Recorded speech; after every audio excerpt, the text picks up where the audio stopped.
Good evening. Welcome to the Willits City Council meeting this August 28th at 6:30 p.m. Thank you for all coming, and it's good to see a full room. At least I hope it's good.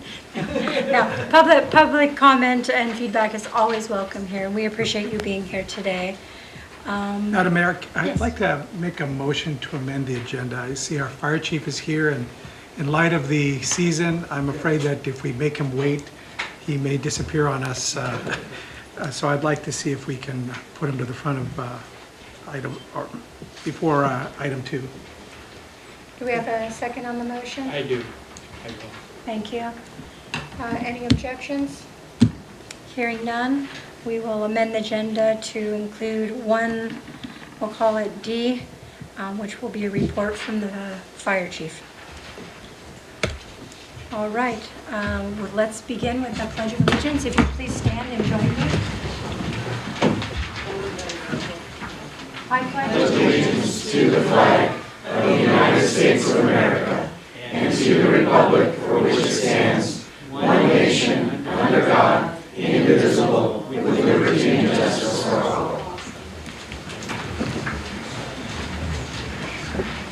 All right, roll call, please. Councilmember Pani? Yes. Strong? Here. Stransky? Yes. Gonzalez? Present. Mayor Rodriguez? Yes. All right, and with that, moving right along, we'll hear a report from our fire chief. Eric, will you step up? Yeah. This guy right here? Yeah. So the microphone is not going to project into the room. It's for those people who might be watching on television or via computer later. So just try to project your voice if you would. Okay. So the fire chief, for those of you who don't know me, my name is Eric Alvarez. Got sworn in on June 26th and accepted the position on 7/1, July 1st. So new to this position. I've been with the Little Lake Fire Protection District for going on 14 years. Fire department update calls for service. We had 99 calls for service. On an average, we get around 75. So 99 was a pretty big deal for us. We did have our Little Lake Fires Association annual open house. It was a success. Barbecued, hot dogs, hamburgers, myself and Tony. We had a little thing for the kids. It was hot that day. Simulate putting out a structure fire. They would carry a hose, drag a teddy bear, and open the nozzle and spray a dollhouse that had pictures of fire. It's mainly to get them wet, get them some time on the nozzle, and just have fun. We did have a water balloon fight with the biodegradable balloons, and I think the firefighters had more fun than the kids with that.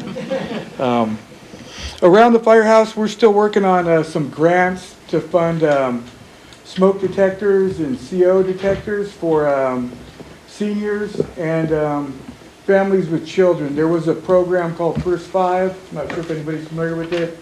They would give us monies to purchase those items, so when a family came in with children under 5, we were able to issue them smoke detectors and CO detectors for their house, along with these seniors. Now their shelf life is up to 10 years, but they are getting more expensive. They'll run from $40 to $60 for a combination detector. So we're trying to help them out that way, and usually we do that through grants. As Gonzalez had mentioned, we are off the fire season. A big start. Our deputy chief just texted me right now, and he's off to Lake County as a strike team task force leader. But we did participate in the Sites Fire, the Blue Nose, the Pepperwood, the Mina Fire in Covelo, and we also assisted with the Park Fire in Chico, Tehama County, Plumas, and Shasta County, which ended up being the 4th largest in California history. For training, we do our EMT recertification, which was hemorrhage control and shock management. We do those every month to keep the EMTs up to date and recertified on their skills. And our regular drill was radio etiquette and radio operations. We got like 3 different radios, how to use them, channels, zones, tones, and all that fancy stuff that we use regular on a day-to-day basis.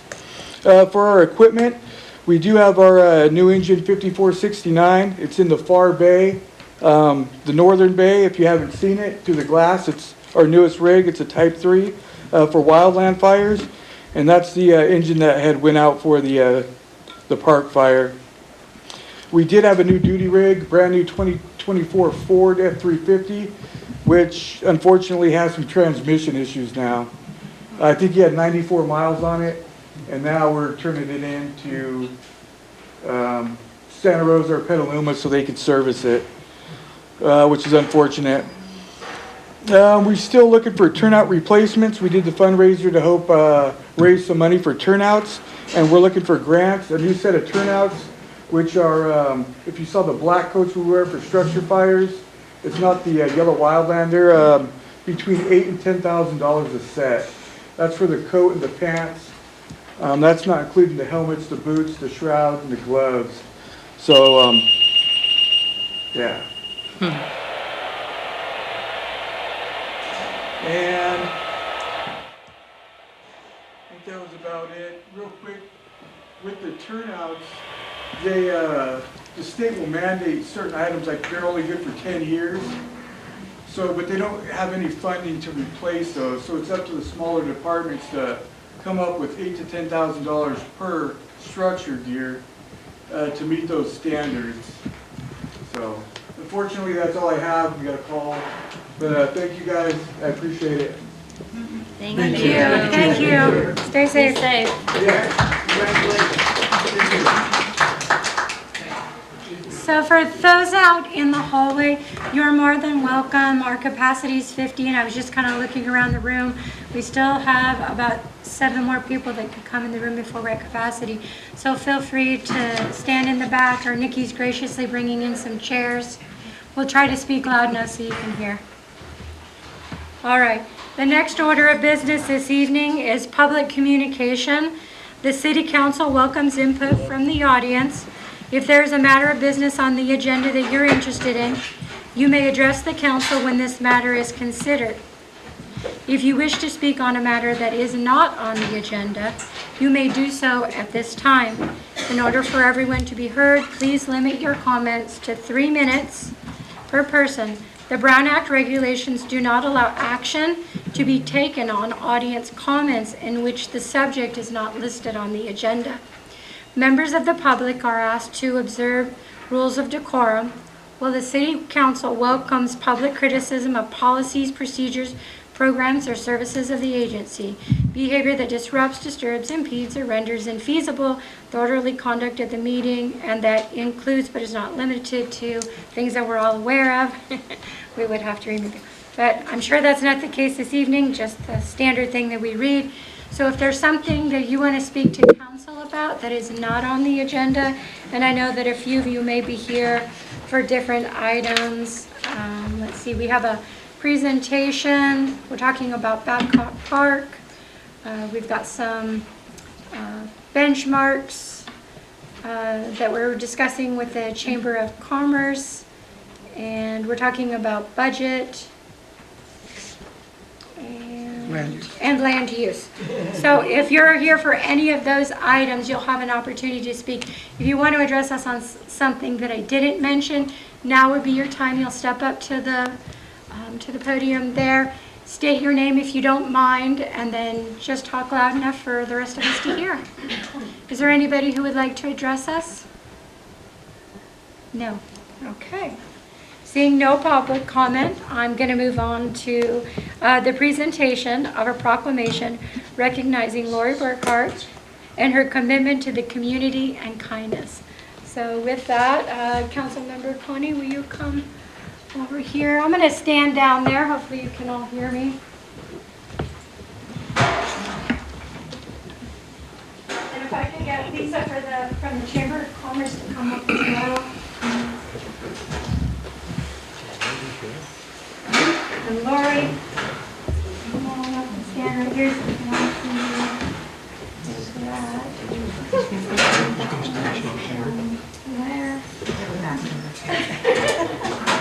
All right. This is a proclamation of the Willits City Council honoring Laurie Burghardt for promoting local business through art. Whereas Ms. Burghardt took it upon herself to paint rocks of over 100 business logos in the Willits community. Her inspiration was derived from the local group known as Willits Rocks. She, along with other local artists, Jade Frankham Hammond and Natalie Sabler, have delighted Willits residents with hand-painted rocks throughout the Willits community. Visitors and local Willits residents have enjoyed finding these treasures in hidden and fun places. A painted rock sighting is often followed with smiles and local pride. Whereas Ms. Burghardt used her considerable artistic talent to bring joy and pride through selfless efforts to research business logos, paint them, and hand deliver. Her rocks can be found in storefront stoops, cash register counters, and tucked-in flower gardens. Whereas Ms. Burghardt's promotion of business through art has created a community bond, a small token each brick-and-mortar business, home-based business, or entrepreneur can share in. From Willits' smallest business to its largest employers, each has one on display. Now therefore, I, Sabrina Rodriguez, Mayor of the City of Willits, along with Vice Mayor Gonzalez, Council members Greta Connie, Larry Stransky, and Matt Strong, proclaim our appreciation of your efforts in promoting business through art. And with that,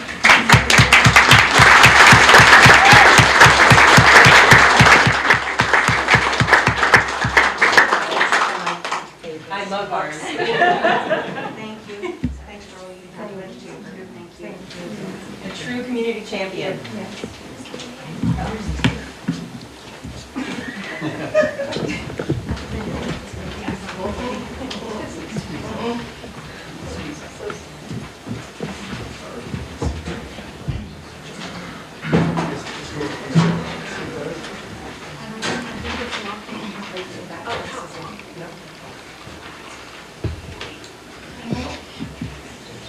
All right, and it looks like there's still another chair here in the middle if you'd like to take it. With that, we're going to hold the public hearing, which is a presentation and discussion of general plan use element update and land use diagram. Our presenting member will be Dusty Dooley. He's the Community Development Director, and he has consultants from Plan West Partners with him. Thank you, Mayor. And we've got a PowerPoint presentation. We'll go ahead and get loaded here.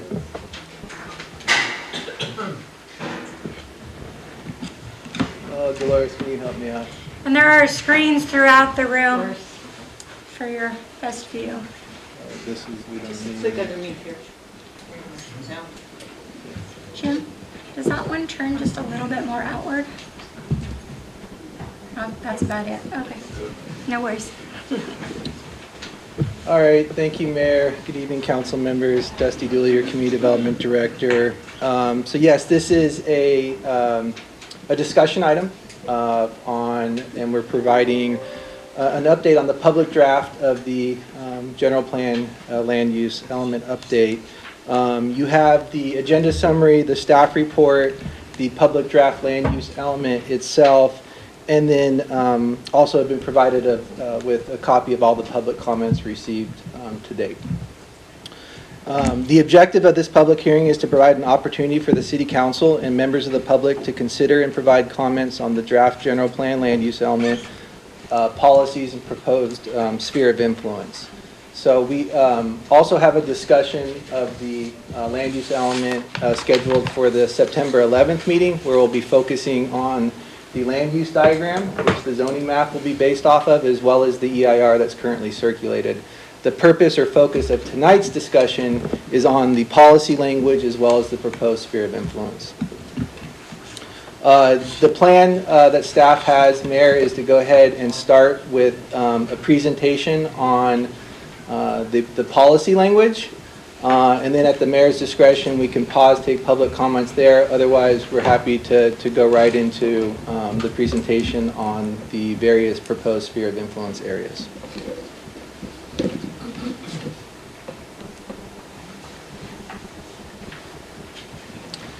So just kind of just a current status update. The public review draft, which is what we're discussing tonight, that was released back on June 26th. The draft environmental impact report associated with the land use element, that was released for public review on July 25th. Public comments on the draft EIR are due on September 9th, just before our next scheduled council meeting on the 11th. And then you can see here we have our first meeting tonight, and then as I referenced or noted, we have the meeting on the 11th as well. Sort of the next steps are, once we get those comments on the EIR, certainly any comments we get on the land use element itself, we will have the opportunity to make revisions and then redistribute it for further public comment. There would be an opportunity based on this schedule to bring both the EIR and the land use element up for adoption at the October 23rd council meeting. So again, tonight, discussion item. Yeah. Just a quick question. Yeah. I had a couple of community members ask me this week, what is the difference between a meeting and a hearing? Can you give us a brief just explanation so the public understands what the purpose of a hearing is? There's probably a legal definition to that, and I wonder if... Well, certain actions require a public hearing, and they require a notice of a hearing and a right to participate and make comments and become part of a record to support an action that's taken. Similarly, at a meeting, members of the public have a right to participate and make public comments as well. But the difference is the underlying action that's being taken, and to make sure that there's a record of comments made in support of a particular action that requires a hearing. Thank you, Jim. Dusty. A related question. Yeah. If folks want to comment on an aspect of the plan, which they can do tonight, and they can do it at the next hearings as well, but should they also, if they're interested, comment directly on the EIR? Because that would be a different record. There would be a record of the comments on the EIR separate from... Good question, good point. So yeah, it would very much be appreciated if there are comments on the EIR, that those be provided in writing so that they become part of the record. That doesn't mean that you can't come find me or communicate, with our consultants that are helping us with this project, ask questions to sort of help formulate your thoughts and everything. But yes, as part of the process, we'd like to see those comments come in writing. An email is fine too. It doesn't have to be a formal letter. And again, September 9th is the deadline to get comments on the initial public EIR that's been released. And I should also mention that both the land use element itself as well as the EIR, they're available on our project website, willitslandUseupdate.com. We also have physical copies upstairs in the community development department, as well as our library down on East Commercial Street, if that's preferable or necessary. So while we are at the sort of refining the plan, it very much started at the listen and learn stage, and just to give a little bit of that background fairly quickly, to help facilitate comments and ideas from the community, we had developed a survey, we created a project website, developed a web GIS application, held community meetings. We created an advisory committee that included some of our business leaders, the former community development director, local contractors, representatives of the school district, the tribe, fire department, police, other community leaders. And again, all that influenced and helped shape the initial plan.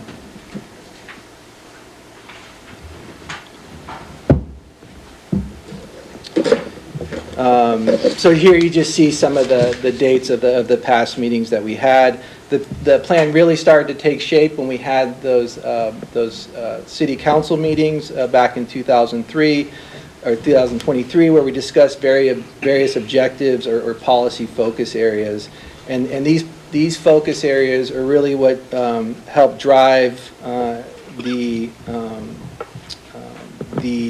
objectives that were developed, and again help guide the land use element update to accommodate the desired growth, address community needs, protect natural resources, and then meet changes in state laws.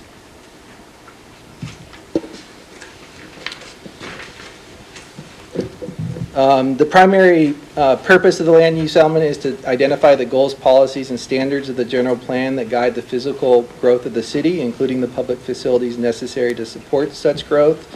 I would argue that although all general plan elements carry equal weight, the land use element is often considered the most important element, as it's the most often used and representative of the general plan. So it certainly is the most visible element. It controls growth policies and directly sets the stage for how we allow different activities to interact in a spatial relationship across the board, and really is what sets the stage for the zoning code and the zoning map, which ultimately controls what you can do and to what intensity on your land. So these are the objectives. The first objective is to accommodate growth. And so we're borrowing off of the previous general plan and continuing to plan for a maximum population of 7,500 people. Currently, we're just under 5,000. Our population has been rather stagnant. We go a little bit above 5,000, a little bit below since the last time the general plan and land use element was updated, which was all the way back in 1992.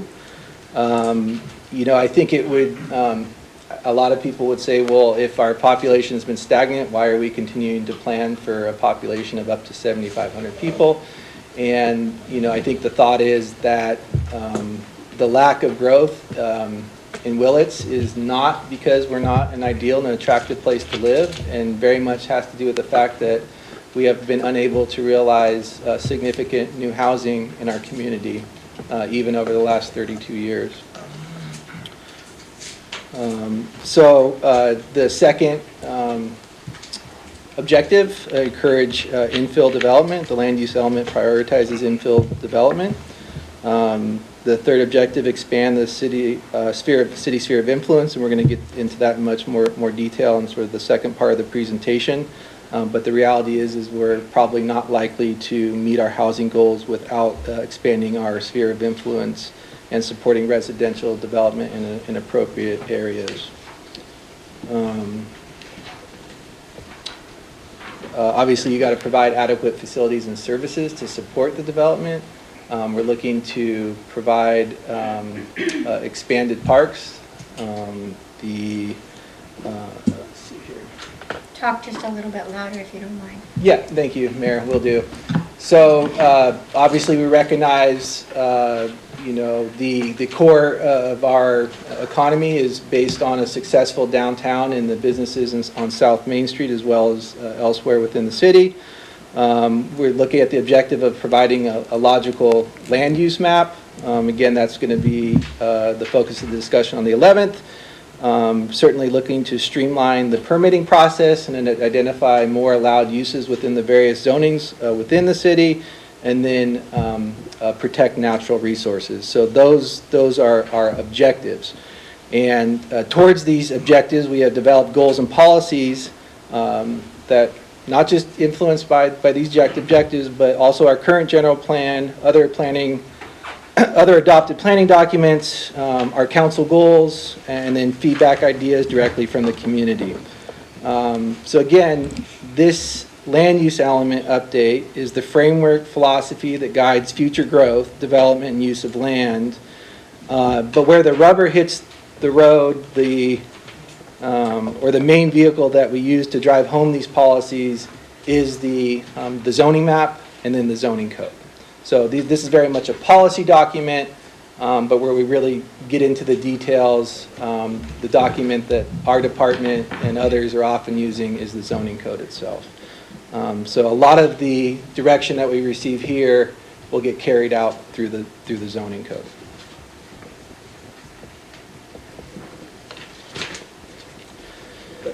And so, council has seen these policies before at past meetings. I'm going to try to touch on the policies on a high level, but absolutely we have the ability to discuss them in greater detail at the council's prerogative here.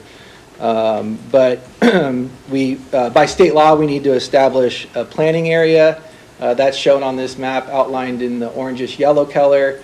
It includes our city limits, it includes the proposed sphere of influence, and then it also includes the entire valley, our groundwater resource area.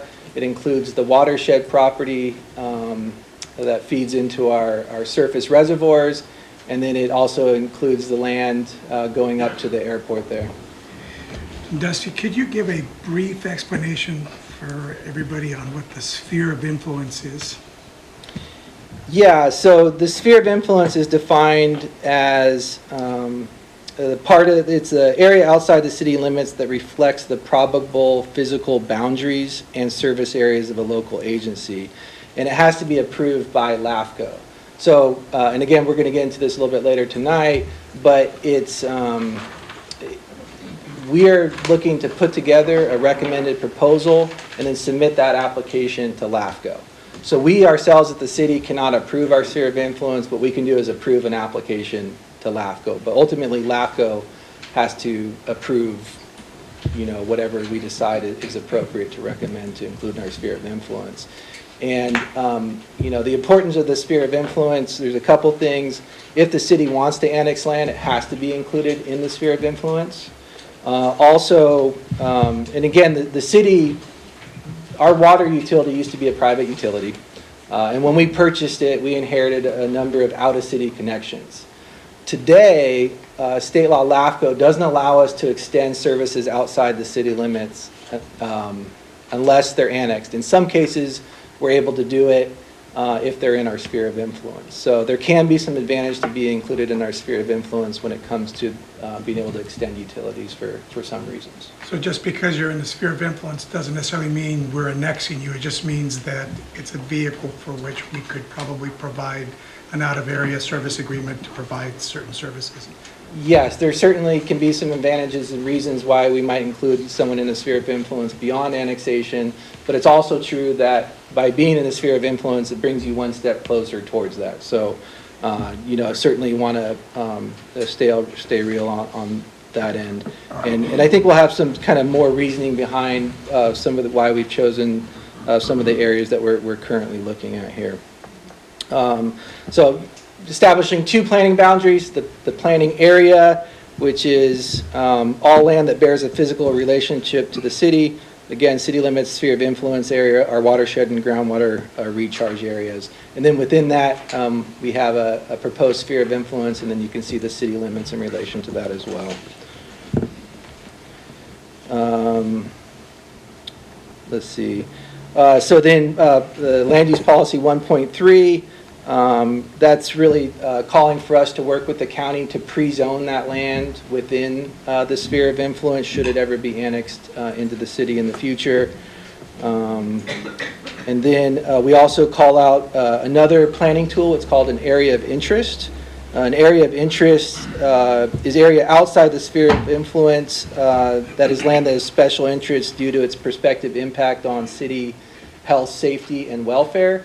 We're not proposing to take advantage of this tool as part of the land use update, but council may recall that we did actually work with LAFCO to establish this tool, and we made use of it and applied it to those lands around our two interchanges, the north and south interchanges of 101.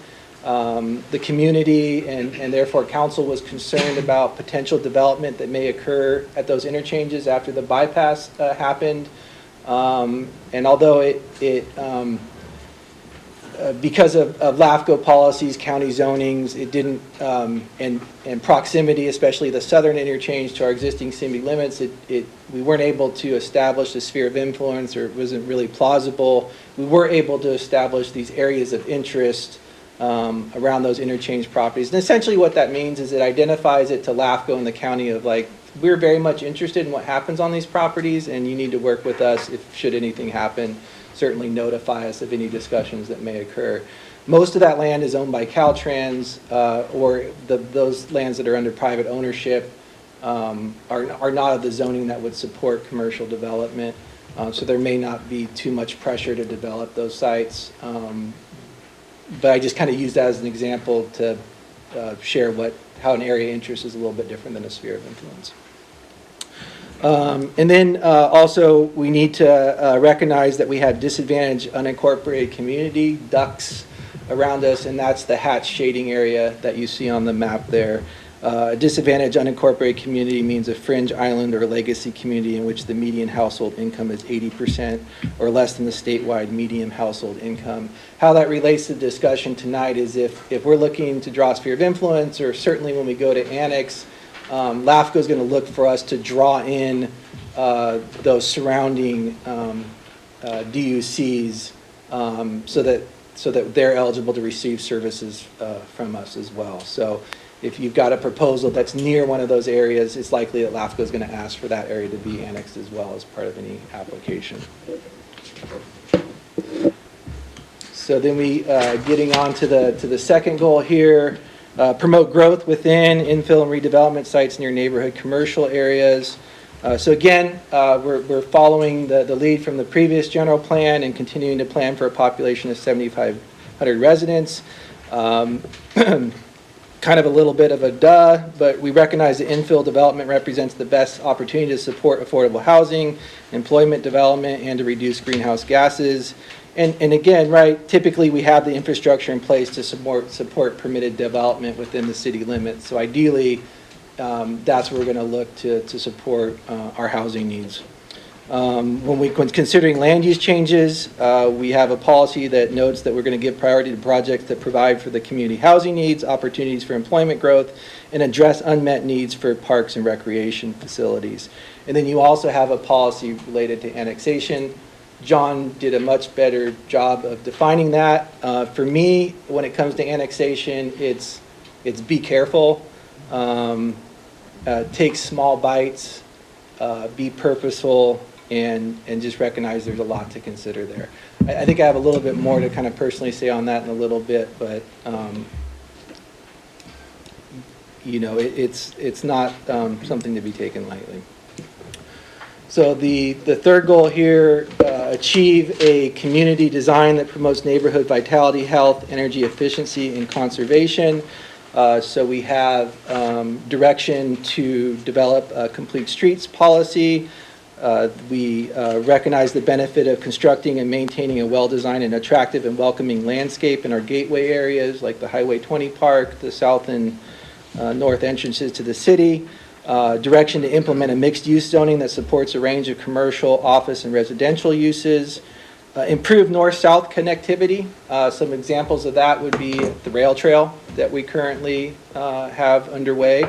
And then also, council may recall past planning documents that direct us to establish another north-south vehicular route connecting Bechtel Road over to Railroad Avenue.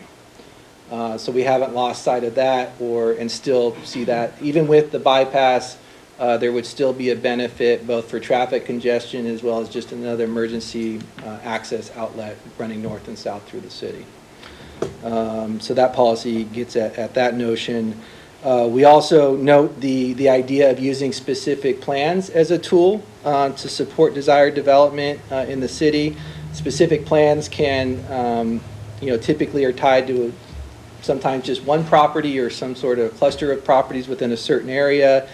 They can help refine a city vision for a particular property or area. It could be used to provide greater flexibility to support development, or it can kind of be the opposite sometimes, and you're looking to have more distinguished, refined, strict standards over development to ensure that the development is in character with what the vision of the city is. Certainly we're looking to support access to healthy food and physical activity opportunities, encourage installation of renewable energy systems, and community-wide reduction in energy use. Focus on exploring opportunities to expand parks and recreation opportunities, especially when we recognize that our facilities serve a greater region. Our parks aren't only used by our residents, but obviously we have a lot of folks up in Brook Trails. In turn, we like to use their trails. and other facilities. And then we also, serve a benefit, and our recreation facilities are used by the communities of Covelo and Laytonville to some extent as well. So we have a policy in recognition of that responsibility. And then, policies again relating to planning for climate change. So then so just getting into the fourth goal, activate Main Street as the vibrant commercial and cultural core of the city. So there's some policies again that deal with, that lead us towards establishing a mixed use zoning district for those properties along Main Street. It also directs staff to develop an ad hoc downtown working group consisting of city staff, business owners, property owners, and the chamber. The idea is to revisit our planning documents and refine and prioritize the action and recommendations, and then move towards identifying costs, funding sources, and prepare a schedule for implementation. And then the next one's going to be South Willits, and again, the plan's giving the similar direction to work with that area of town to develop further ideas to support, enhance the businesses on that end of town. Work with the chamber to throw more parties on Main Street. And then, another important one, we've talked about the issue of vacant commercial buildings in downtown and elsewhere. And what we've come to recognize is that part of it, or a big part of it, is that the property owners, for whatever reasons, have not been able to maintain them in any type of turnkey condition. And so it appears that it's less of a desire to make use of those structures. It's not a demand issue, rather the quality of the building isn't in such a shape that they can be rented out. The other perspective issue is the lack of off-street parking that goes along with each of these buildings. So our code calls for a certain amount of off-street parking depending on the type of use and the size of the structure. Obviously, or it may be apparent for the majority of commercial buildings along Main Street, especially in our downtown core area, they've been built out to the property lines. There really is no opportunity to provide off-street parking. There's a couple in particular that probably would have been leased out by now or purchased and business established if we were able to be proactive with the off-street parking standards. So with the direction we have in the off-street parking policy is just to take a look at that and see if we want to refine our parking standards and with the idea of filling some of those vacant spaces.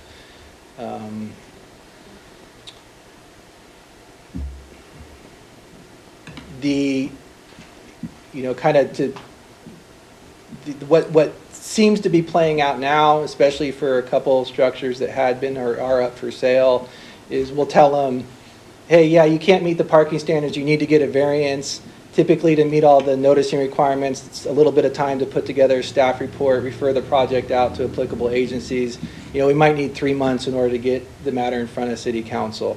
We can't promise you anything, but it appears that we can make the variance findings to waive those standards. Well, they're not likely going to want to spend 3 months in escrow waiting for a potential answer. And so, again, it's those types of situations that are driving that policy that I'm trying to explain. So then, again, got to show some attention and love to South Main Street, too. There's been less planning that's occurred on that end of town, so we have some policy to help us focus on that, and then look at working with those business owners and to identify some improvements that would help support them. And again, kind of copying or very similar to the idea of creating a committee, looking through some documents, developing some new ideas, and looking for ways to fund and implement some support of that end of town. The big difference on that end of town, other than like sort of the bigger lots and distance between, is they front a Caltrans state highway. So anything that we do as far as roadway improvements or anything in the right of way, we're obviously going to need to work with Caltrans. Dusty, we have quite a few people out in the hallway, and I see some of them doing this, so please keep that in mind. Yeah, I almost need a microphone that amplifies the room here. Okay. We're working on that. Yeah. So goal the LU6, provide for compatibility between uses and greater zoning flexibility to respond to changing conditions and opportunities. A lot of these are existing policies that we've refined or carried forward from the previous general plan. And I have to apologize because this goal was actually accidentally left out of the staff report, so apologize. But it's on page 45 of the land use element. I think one of the big things as far as limiting incompatible and conflicting uses is direction to update our noise ordinance. We also, there is direction in here and something that we are doing as part of our land use diagram update, which is to clean up our land use designation for certain properties and looking to match the zoning designation or land use designation with the longstanding use of the property. We're acknowledging SB 9 and other state laws that support urban lot splits and the ability to support what's called missing middle housing. And then we're also looking to establish better zoning flexibility by again establishing mixed-use zonings, which we've already developed some language that would follow up adoption of the land use element. We're also looking to support additional permitted uses in our commercial zonings and take away the discretionary permit requirements, and then also looking for ways to explore opportunities to update our standards and allow for more home-based businesses.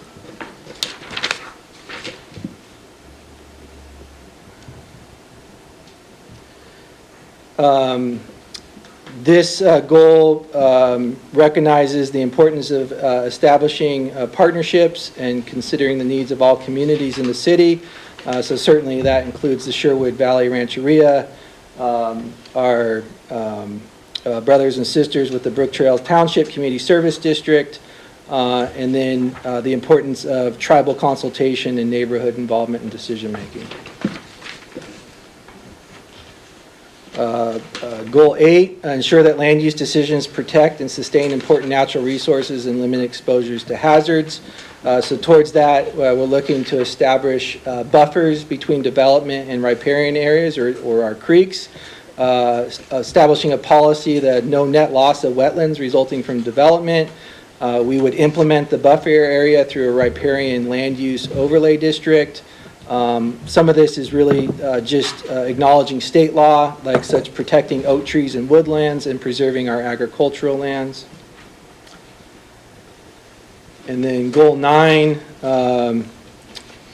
ensure the effective use and implementation of land use element policy in the land use map. One of the things I'd like to see happen for the department is establish a web-based land use mapping tool that you could find on our website. You could look up our zoning, you could look up other property zoning and other sort of standard public data that's available and have that be a tool for the public to look at. I think some of these are pretty self-explanatory, but the other one I want to key in on is the Planning Commission. So there's a policy in here that asks us to strongly consider bringing back a separate body, a Planning Commission. We formerly had a planning commission. Now, as you're aware, the city council acts as the planning commission. If a planning commission was to be established, it is on our books still. There's just a section that supersedes it, but the idea would be the planning commission would act as a decision maker for certain projects, but in other instances they would review proposals first and then make a recommendation to the city council for final decision. Any decisions that are made by a planning commission are appealable to a city council, but You know, we talked about how the general plan hasn't been updated since 1992. The zoning code hasn't been comprehensively updated since 1983. And I'll tell you, it comes up every day, almost every day in my department. And, you know, if your community development director gets his wish, after we get through this important land use element update, there's a lot of work to do on the zoning code.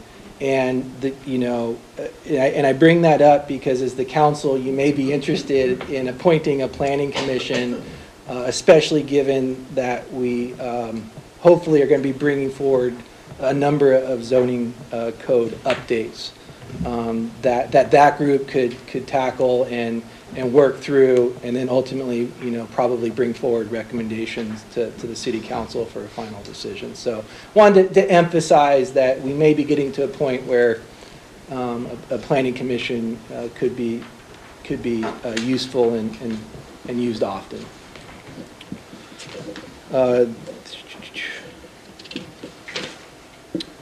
Is that the conclusion of the policy language?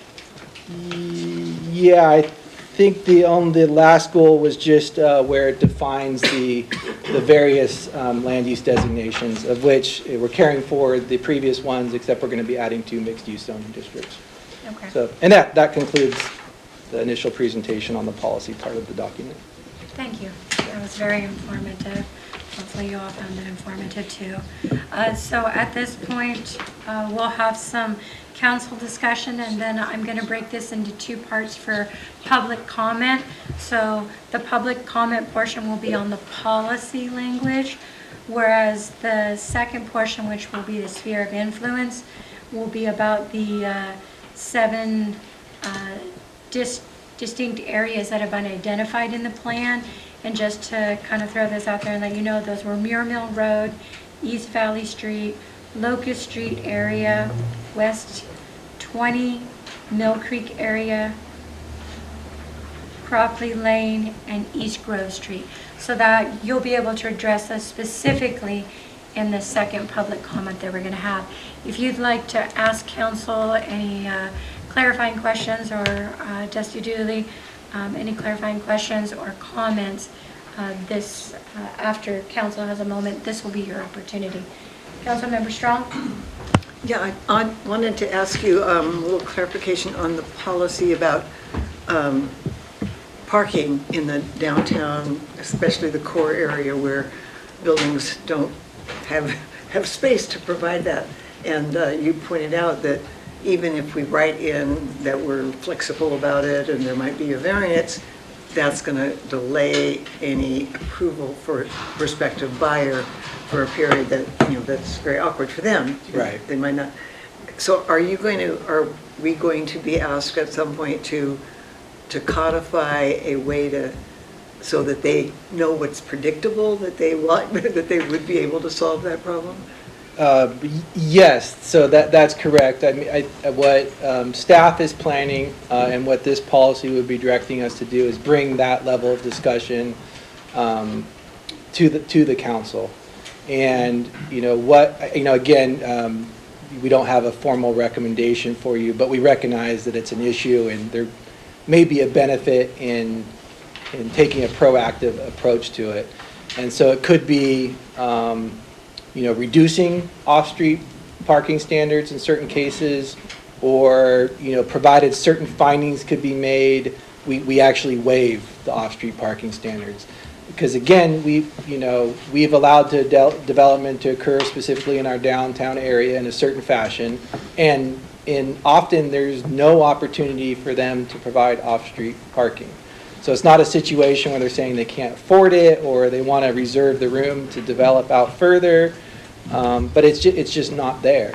And again, recognizing the previous goal and focus of getting the vacant buildings activated, this is appearing to be an issue. But where those areas exist, where there is adequate parking, then you probably would look to retain that at least.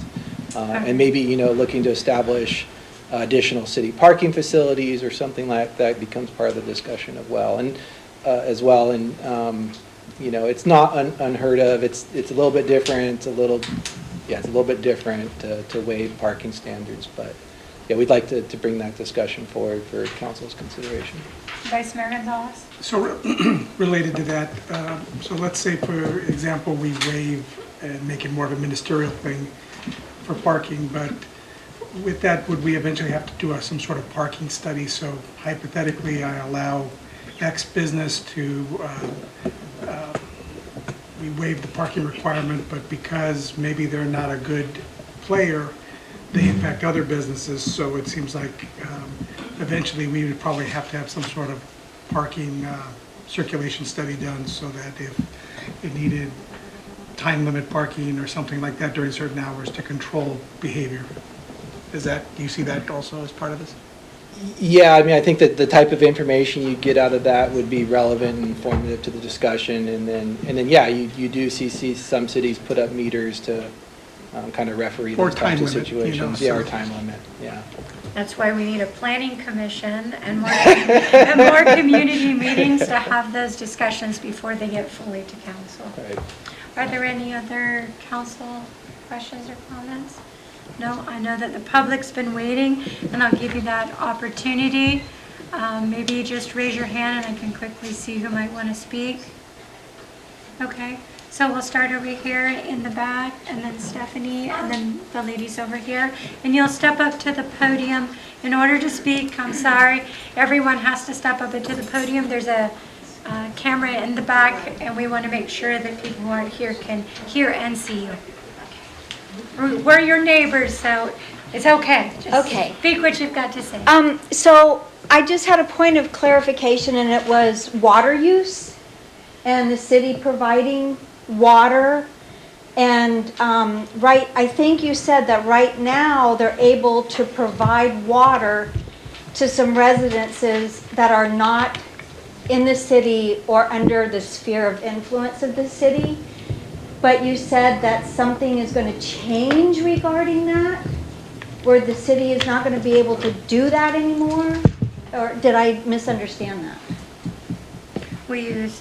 Can he trade places with you real Or quick? I can grab and this mic right here. Oh, we have another mic. That would be Yeah. great. Thank you for reminding. Yeah, that's yeah, so just to clarify there, there were a number of out-of-city connections outside the city limits. In fact, the majority of properties that are in the proposed sphere of influence receive water services. But those all existed prior to the city obtaining ownership of the private water system. And so absolutely, we are able to honor those existing water connections. However, we're precluded from offering up new connections, even onto properties that already receive one water connection. And that's state law. What I was saying is there are some circumstances where LAFCO will allow us to do that. If you're not even in our sphere of influence, we're very limited. There are some health and safety reasons you can do.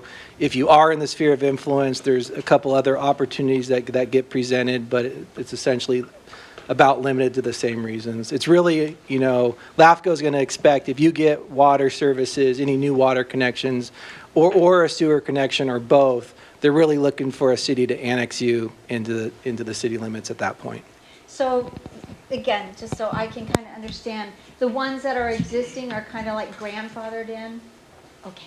And would you mind stating your name for the record? If you I'm don't? Annie Chapman. Thank you. Thank you, Annie. You're next. This wasn't on my bingo card. Hi, I'm Stephanie Garabrandt Sear, and I'm actually here really to speak about the sphere of influence issue. But some issues came out regarding policy that I wanted to ask some questions and actually talk to the council about. Dusty talked about the importance of buffers and protected woodlands, and specifically called out protected oak woodlands. And I want to know more about that, because to my knowledge, we don't have any protected oak woodlands in the city of Willits. And so I'm interested to know what those are. It also, one of the values that we're looking for in a land use element is to protect natural resources and to guard against suburban sprawl. So those things are very important to me, and the protection of natural resources, the development of open space, and the protection and the development of riparian corridors are really key to a land use element. And that is something that when I looked at the land use maps, and that is missing from this land use plan. You've got a couple tiny little green dots that I guess serve as open space, but those are the very manicured parks that we already have. And one of those little green dots, of course, is the Great Redwood Trail, which is actually a big cement roadway. And I know that because I helped write that grant. So it is not open space. I mean, it's open space, but it's certainly not woodland, and it's certainly not wild, and it's certainly not a trail that you think of as a trail. It's going to be a great amenity, and I can't wait for it to get built. But it's not a riparian corridor, and so I am interested about these protected woodlands, oak trees that are being protected. We don't have a tree ordinance in Willits, and so tell me more about these protected woodlands, because I really think we should protect them. I'm going to give Dusty an opportunity to respond. I can wait. Okay. Yes, yeah. Do you want to wait or respond now? It's at the mayor's discretion. Go ahead. Oh, go ahead. Yeah, I don't think there's a lot of oak woodlands in the city. The one instance I can think it came up was actually the rail trail project, where we did, and it was only a handful of trees that were affected based on the proximity of the trail. But the environmental document did identify impacts to oak woodlands, and we're actually having to reestablish some oak woodlands at a certain mitigation ratio that was agreed by the state agencies. It probably would become more applicable with some of the areas surrounding the city. I haven't been on every property, but just looking at some areas, even around the area you're at especially. Even though we don't have an oak woodland protection ordinance, it is called out for in our urban forestry management plan. We still are subject to state law, which definitely does have oak woodland protection policies. But it's not we do have some beautiful oak trees, but that's something that would probably benefit from like a heritage tree ordinance rather than like an oak woodland policy. Typically, one oak tree isn't going to be considered an oak woodland. But it's also true that it doesn't have to be all oak woodlands. It can be a mixture of forests and still meet the definition. I appreciate that. And one more thing I forgot to say. I think apparently you started earlier this year with meetings. Those meetings did not notice people outside the city. These land use policies directly affect people who view that this calls out as being in the sphere of influence. We were not included in the noticing. We were not included in these meetings. We did not know about all of this until probably last Friday. So, and only I got the email and I ran around to tell people. So there was a lot of lack of notice here in terms of a lot of the information here. And I'm grateful that we did get some notice, but all those meetings didn't have. Dusty, when did I know I attended some of these meetings some time ago. I think we had a slide here that had some dates on it. Yeah, I believe Stephanie's referring to the council meetings or maybe the open houses or the meetings that happened in 2023.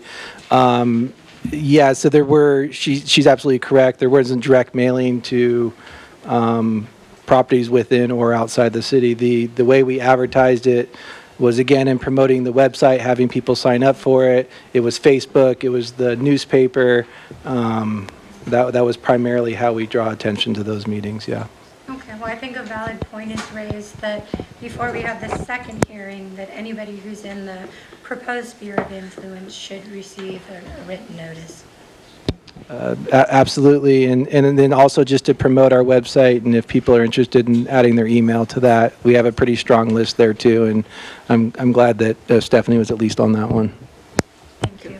I just wanted to clarify, nobody in the city got mailed notices. It was relying on newspaper and, and social media, wasn't it? I mean, I didn't get a mailing. Sorry, so there's been a lot going on. Those properties whose zoning was potentially going to be affected both within the city limits or being added to the sphere of influence, we did send a direct mailer out sometime back to them. But as far as this meeting goes, yeah, it was the newspaper, and yes, it went out to those that were on our listserv there. So for clarification, not just those that were inside the city limits, but those who were in the proposed sphere of influence did at some point receive a notice? Correct. How do you- Not of this meeting, of their just of the inclusion, proposed potential changes. inclusion in the sphere of influence. Okay, I have heard from some people that are outside the area, but I just wanted for clarification that there was just not the meeting itself. Okay, thank you. And I believe that there were 2 individuals over here that were next that had their hands up.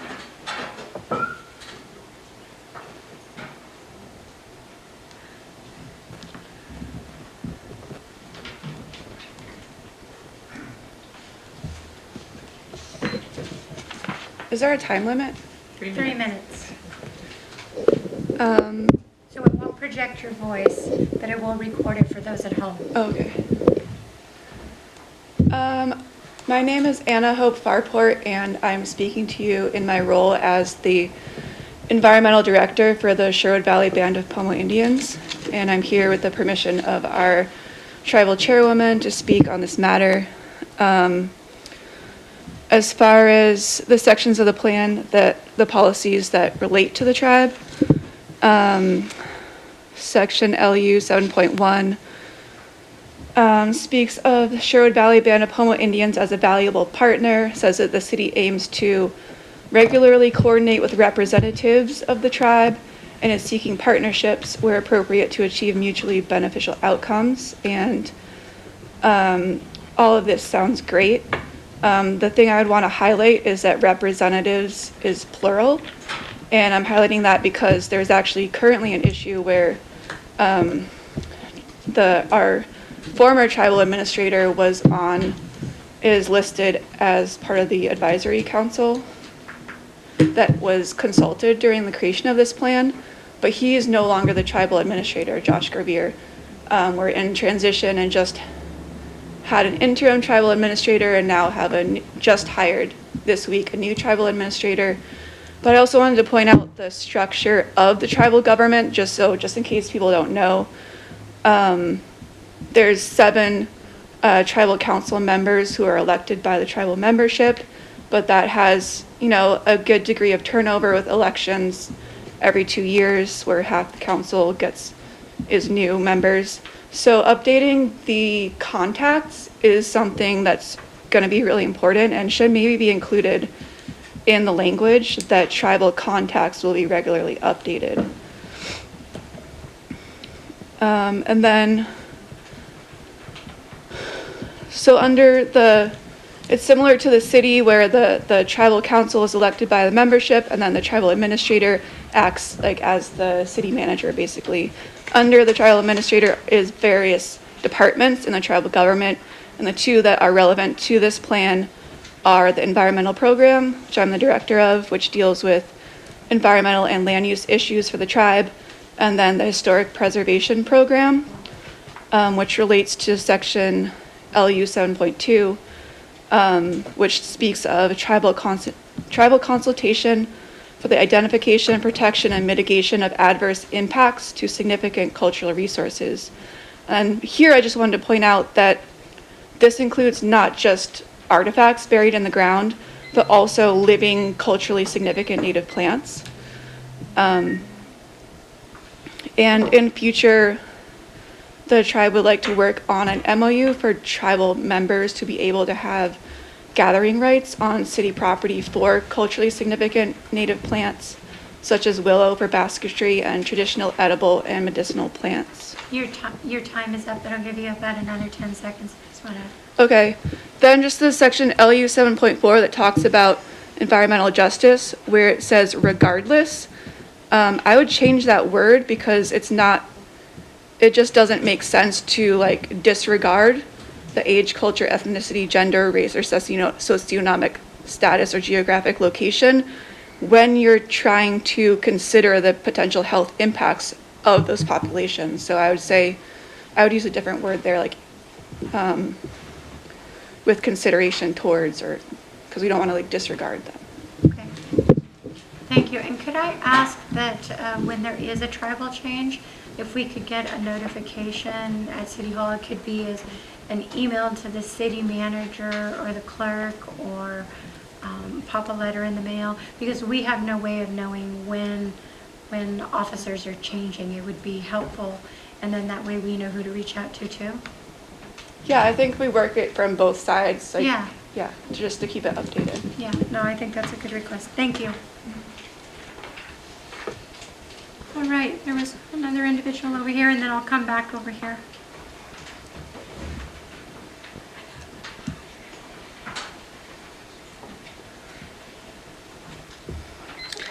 Good evening, esteemed members of the Willits City Council. My name is Teresa Jolch. I'm Filipino-Scottish descent, and I'm here a resident of Willits.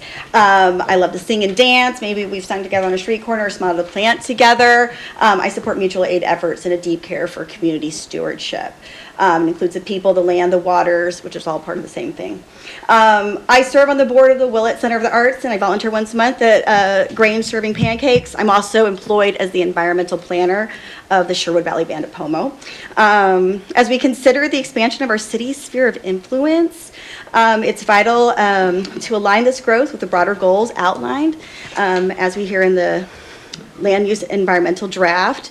I just have some questions. I mean, I want to also highlight LU1, which emphasizes the importance of sustainable development, LU4, which focuses on the fostering of strong community partnerships. Regarding L1, sustainable development, how will the city ensure that sustainable development practices are incorporated into these new projects within the expanded sphere of influence? Are there any specific criteria or guidelines in place to access sustainability? On L4, in talking about community partnerships, what mechanisms are we establishing to foster ongoing collaboration, specifically with Sherwood Valley Band of Pomo and other local indigenous communities? How will the city ensure these partnerships are effectively integrated to the planning? And then speaking as, again, the environmental director said, how can we, again, mutually benefit each other in updates so that we ensure that these positive community collaborations keep going. Co-management models, I definitely wanted to have considered, again, such as Tully Lakes in Sonoma County, Verbena Fields in Butte County. What steps would be possibly used to implement co-management practices with Indigenous leadership? How can the city incorporate Indigenous knowledge and practices into the management of these public spaces? There will be mutual benefits not only for the community at large, but broader potential. Educational integration, LU5, how does the plan propose to use Indigenous knowledge to local education programs, similar to those successful models used by the tribes in the Karuk or the Yurok? What specific actions will be taken to ensure these educational initiatives are actually implemented within the goals timeframe? Affordable housing, how do we not talk about affordable housing in relation to LU3? What strategies are being considered to balance the development of affordable multifamily housing with efforts to attract professionals, but of course, house our most vulnerable populations? Because again, affordable housing, am I right? So again, how will the city address the critical need for affordable housing? So I'm here as a community member, not as a representative of the tribe. I do want to emphasize the importance of having multiple contacts, like again, the previous speaker mentioned, within Sherwood Valley Band of Pomo, to ensure clear, ongoing collaboration that forwards the best interests of our community. And yeah, let's see what happens. I'd love to hear more. And looking forward to the continuation. And just an echo of, man, I wish I'd heard about this sooner. Thank you. And just so you know, that if you go to the city's website, each of us council members have an email address on there and a phone number, and we're always happy to hear from constituents. Right on. Please reach out. All right, over here. Oh. Sorry, you'll be next. Hi, my name is Phil Chapman, and I'd like to kind of build a little bit on what my neighbor Stephanie was saying, in that I too was blindsided by all of this a couple of weeks ago, although I've spent most of the last 40 years in the Mill Creek area as designated here. And there's a couple things that I'm concerned about, and I'm winging it because I've learned things tonight that completely upended what I wanted to say. I have written quite lengthily, Mr. Dooley, and I believe you all have seen what I had to say on the subject. My history is that I'm a civil structural designer, retired now, but nevertheless, some of this makes sense to me. I'd like to talk about open space in that both the county and I believe the city, the plan for those is to very high priority to honor open space corridors with nature that connects residential centers. A classic example of that is the trail that runs from Willits up into Brook Trail through the Mill Creek Valley. And it's an absolutely beautiful, pristine valley, the last one that connects right into downtown Willits. It just asks to be public space and a beautiful trail. It just asks for it. They tried to develop it about 20 years ago, and for much the same reasons that development on the, let's see, are my directions right? The south side of Exley Lane. And they tried to develop the other side of the creek on the north side, and it was found to be so unstable that even though they rammed the planning through, it had to be abandoned. It just wasn't practical. I knew that. Same thing on the south side of Exley Lane right now. Exley Lane on one side is some houses up Exley Lane, very beautiful, quiet, one-way street.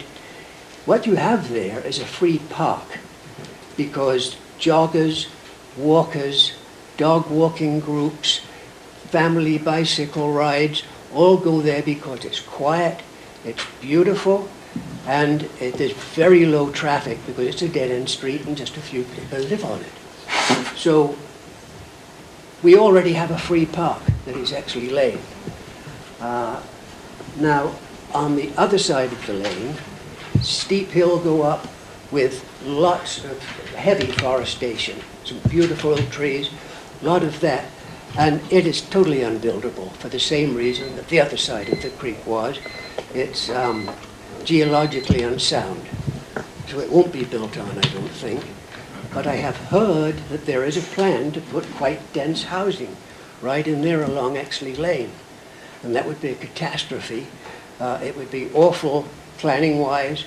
It would also, oh, that's a question I need to ask you folks. I hadn't seen this picture. If we in fact go ahead with this Mill Creek area, will there be egress onto Highway 20? Oh, sorry. I was so interested in what you said.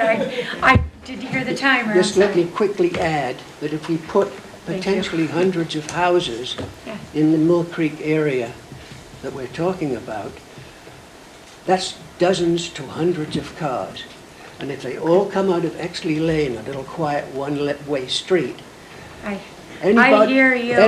Anybody been in town around Brookside School in the morning? It's a cluster. Your time is up, and I think you've made some good points that we've heard you, and I appreciate your comments. Quick, one more question. On 10 seconds. On the website for the county, for the city, am I to understand that all our letters are available there? On the website to mail letters to comment letters that were sent in to Mr. The council Dooley. received all your letters. Yeah, are those letters available to the public on the website?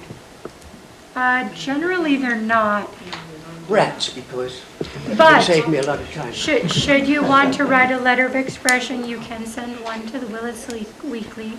Letter to the Willits Weekly, letter to the editor. That's an option as well. I've done that in the past too. Okay. Thank you. Sorry I ran over.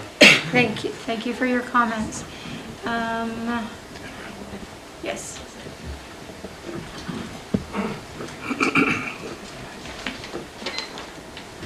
Good evening, City Council, City Manager Bender. I'm Tamara Alanis. I'm here on behalf of Brook Trails Township CSD, and I'm also a resident here in the city of Willits. I'm here tonight in appreciation of the city's efforts to include Brook Trails in its planning efforts to update the land use element of the general plan. After review of the draft EIR, the district will be providing written comments on the wastewater treatment capacity and the information and conclusions made in the draft EIR. The capacity conclusions are being based on a 5-year-old LAFCO MSR when we actually have 5 years of real wastewater flow data available to us. Brook Trails will be recommending that the city just revise the draft EIR to include the information generated by its own flow records from the wastewater treatment plant meters over the last 5 years. It does appear that the expansion of the SOI and the potential population growth that would come with the need, need further analysis, and the proposed expansion may trigger a need for expanding the city's wastewater treatment capacity. Thank you to Dusty and to Brian for continuing to maintain a relationship with Brook Trails. I appreciate you all. Thank you. Thank you. Was there someone else? Yes, ma'am. Go ahead, and then you'll be next.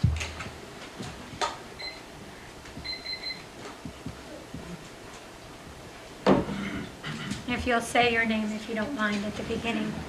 My name is Karen Gridley, and I and my husband have lived on Exley Lane for 36 years. And it's a beautiful, tranquil, rural setting, and everybody who lives there says yes.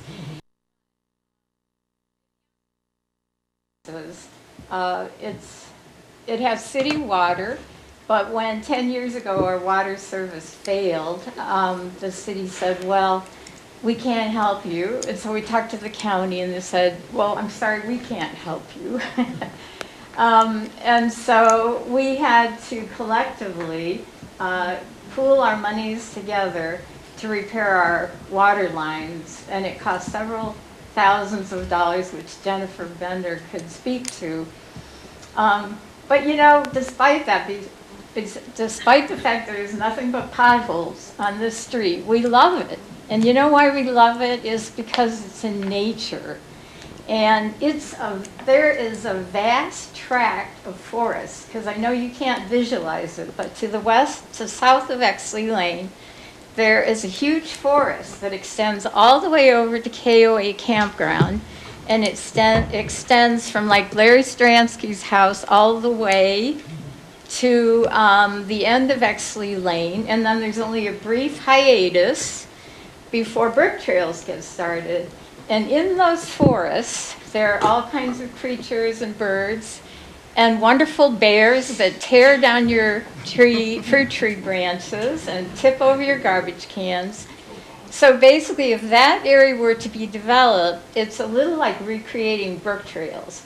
Now, I'll tell you what's happening in Brook Trails is people don't want to live there anymore because there's such a high fire risk.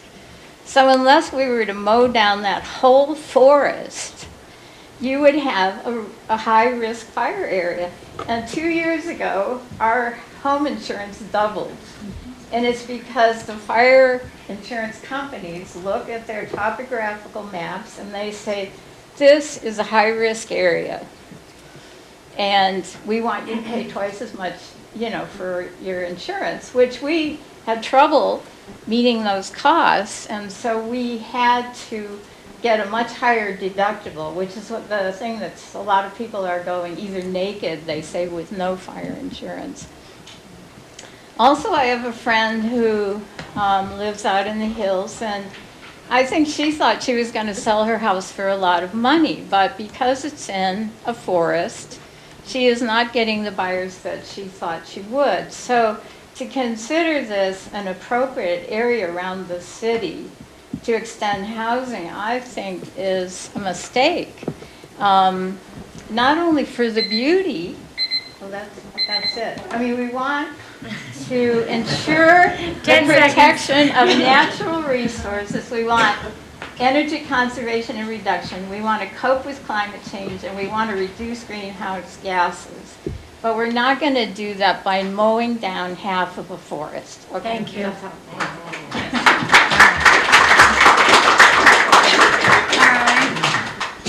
right. Was there? Yes, that's right. Tanya.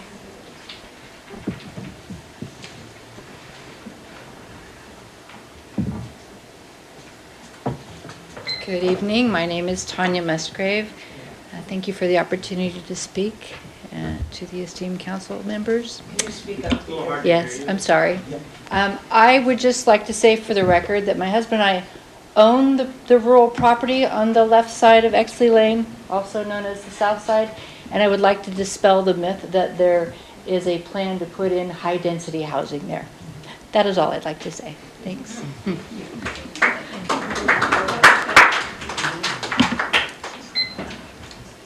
Go ahead, Tom.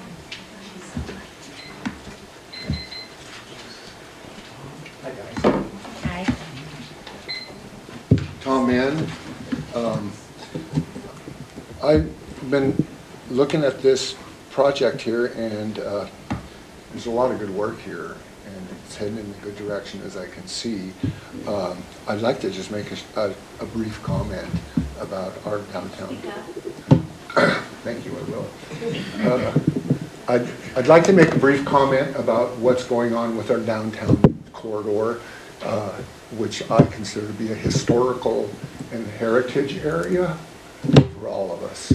It's the base of our community, and in the sense that it's a base of our community, and I was kind of taken aback when I saw the new coffee shop come in on the corner there at Highway 20, and I wondered how did they sneak that into part of our corridor? And I'm just wondering, do we have a mechanism that identifies precisely where our downtown corridor is, or can we have that discussion someday? And what should be there and what shouldn't be there? I would be very sad if somebody came in and started like tearing down things and putting up big buildings and big culture, big corporation coming in and all that stuff.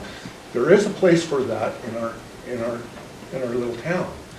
The south side of the tracks is actually built for that. That south side of the track has plenty of parking. It has double lanes. People are zipping around. They can go from spot to spot really easy. But that's not what gives our town the charm. I like to see it be just pretty much kind of what it is now. But I'd like to have some sort of control and as to exactly what's allowed and what's not allowed. Part of your plan here says precision planning. I think that this is a place that we should really focus on. And if we're going to put together a group of people to talk about it, I think that would be excellent. Thank you for your time. Thank you.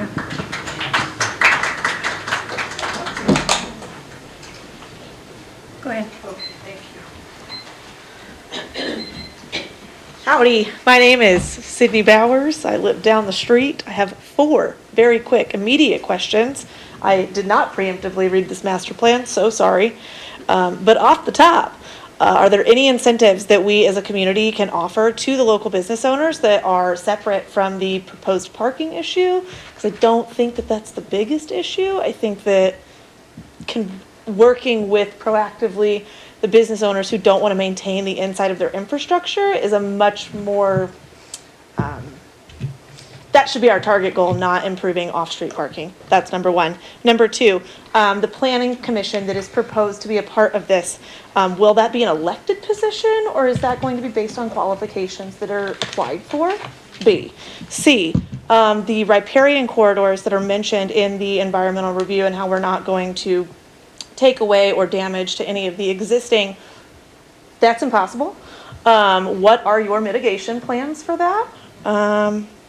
And lastly, a cool proposal might be a conjunction with the local RCD and Caltrans to turn your wetland that was a part of a mitigation project into a local open space, green space, trail, nature walking situation. Just a heads up. Yep. Go for it. It's okay. That was just a fun little idea I had driving around today. Thank you. Right. Dusty, do you want to address anything from the last few comments? I know some things in the last comments we already have we're already actively working on, so maybe you could elaborate on. Just to the last commenter there. A little bit louder. Sydney Bauer there. There are 4 questions. I apologize, I missed the third one. The Planning Commission likely would be appointed by the City Council, so not a separate election. We have been working on and agree that the bigger issue is the fact that we have property owners that aren't able or not willing to maintain their property. We have a vacant commercial building ordinance, and we are leveraging legal opportunities to require building owners to fix up their properties so that they are leasable and usable. Van Hotel is an example of one that we are working heavily on. There are other properties that are in good shape that can be rented out that are up for sale. An example would be the old printing building. I think it's Purple over on South Main Street. And then the other building that was near the Environmental Center. We've had a lot of people looking at those properties. One of them is not for sale anymore. I'm not sure why. But the same issue came up. Hey, we'd like to buy it. We'd say, hey, that's great that you want to turn it into a bakery, a whatever it might be. You don't meet parking standards. Hey, you can get a variance. We can likely make findings. Ultimately, it has to be approved by the council. Hey, it's about a 3-month process, even if we kind of just really get on it. And community development, we're always anxious to kind of, when we have those opportunities, to try to take advantage of them. But just that alone is caused issue and might be the reason why those property hasn't been sold and why we don't have. So it's both issues. We've been working on the first one, and now we're identifying and looking to spend some time on the secondary issue, which is the parking. And then, we keep hearing, more open space, more recreation opportunities, and I think we got some good policy in the current draft to support that. And then, again, Tom brought up the point, Starbucks came in sort of at the very south end of what we might define as downtown. It might have been a different story if it was on the corner of Commercial and Main Street. So I think if I was understanding Mr. Mann correctly, there may be interested in establishing some type of limitation on franchise businesses within the core downtown area, with the idea of sort of maintaining that integrity and character of our downtown area. And that is certainly something, with the council's support, we could develop policies and add that to this document if that's something that council wanted us to explore. And then there was a mention of the city not having a tree ordinance, and I just wanted to share that we are actively working on a tree ordinance. Correct. Okay, when we get to sphere of influence, I'll give you another chance to speak. I just wanted to answer the question. Somebody answered a question about mitigation lands, and if you wanted me to answer that. Well, I want to make sure everybody in the room had a chance to. Is there anyone else who wanted to speak? Go ahead, ma'am. Is this still? You have to come up to the podium. Yes, we're still talking about policy language. So not the sphere of influence? No, as soon as we get done with our 3 minutes of comments for anybody who'd like to speak, it is 8 o'clock, and I'm aware that the meeting is going long. So I'm going to go ahead if there are no, did you have a comment? No, okay, sorry. I just don't want to miss anybody. All right, I am going to go ahead and move on and let Dusty move to the second phase of the presentation. We're still on the land use, but he's going to talk specifically about the sphere of influence. And then you'll have an opportunity, should you so choose, to speak on that item again. Yeah, and I'll get up and restart the presentation, but before I do, it might be helpful. We have Colette with us. She works for the Humboldt LAFCO, very much has knowledge of the sphere of influence, what that is, what an application looks like, and then also, what the process is for annexation, including what the public participation that goes along with that. So if it's okay with the mayor, I'd like to give the floor over to Colette to just talk about that general process before we get into some of the specific Normally, I think it would be okay to sit there, but because we have such a room full of people, would you mind stepping up so that everyone can hear and see you? Of course.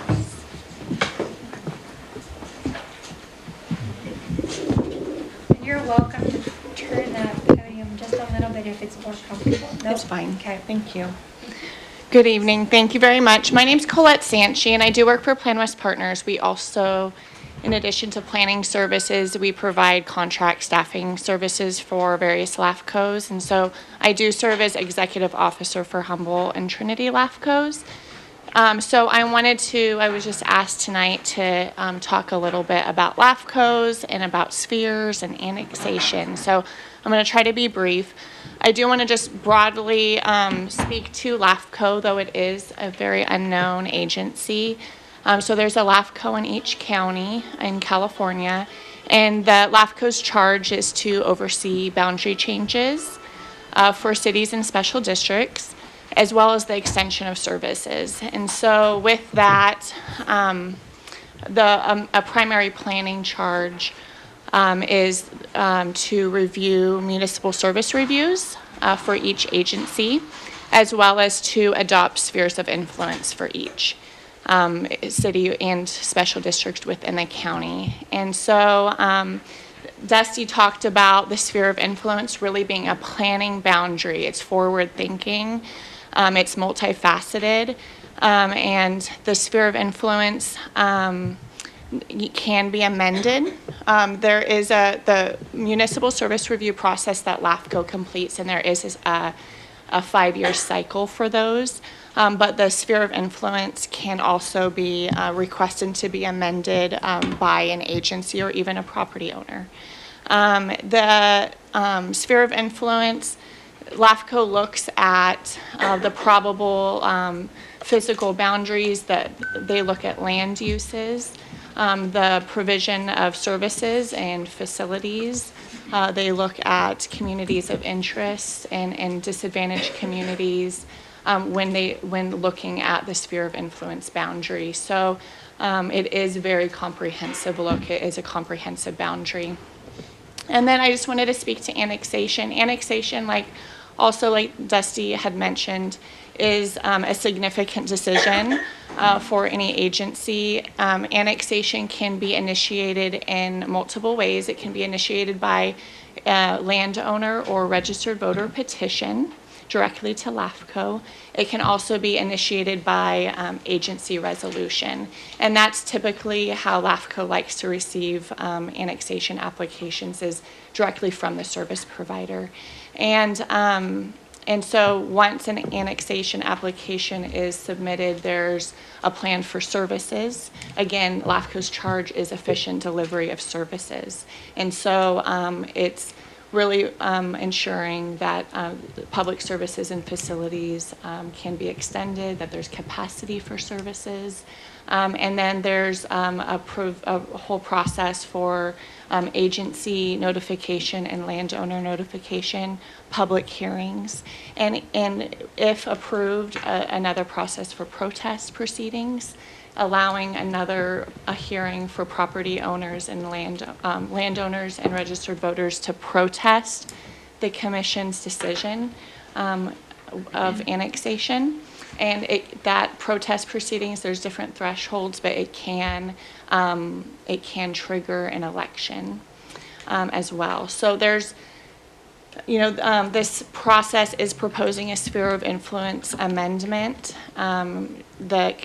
The council's direction with this land use element update and sphere amendment process would trigger application to LAFCO specifically for the sphere of influence amendment. And there are, like Dusty mentioned, benefits for including properties within the sphere. There needs to be consistency with the sphere if annexation is proposed, but it also does identify where services are currently being provided. So again, that's the definition is more than just the probable physical boundary, but also where services, probable physical boundary and service area of a local agency. So this sphere as proposed is really looking at where services are currently being provided, where land use provides for urban level of services, potentially water and or wastewater, and is looking to the future with regard to broad planning framework. So I'm available with any questions. I have a quick question. I Yes. think maybe Councilmember Connie might too.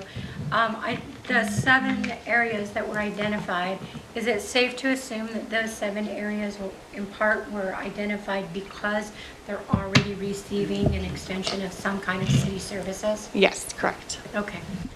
Councilmember Connie? There was a lot of shuffling in the room when you first started speaking, and I just wanted to make sure, does everyone know what LAFCO is? Can you explain that? Yes, sorry, and I did mean to talk specifically about LAFCO and its composition. So LAFCO is Local Agency Formation Commission, and LAFCOs were established by the state legislature in 1963, and it was really in response to significant growth and development after World War II. And so to prevent urban sprawl, to prevent duplication of services in multiple agencies fighting over, extension of services and new development. So LAFCO's charge is to is the efficient delivery of services, is to prevent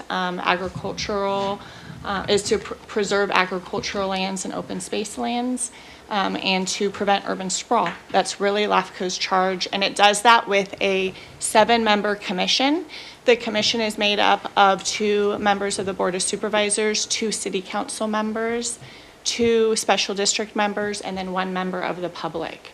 And so really the idea is broad representation of local agencies and really making local decisions about boundary changes, extension of services, new districts that may be formed, and or consolidation of agencies.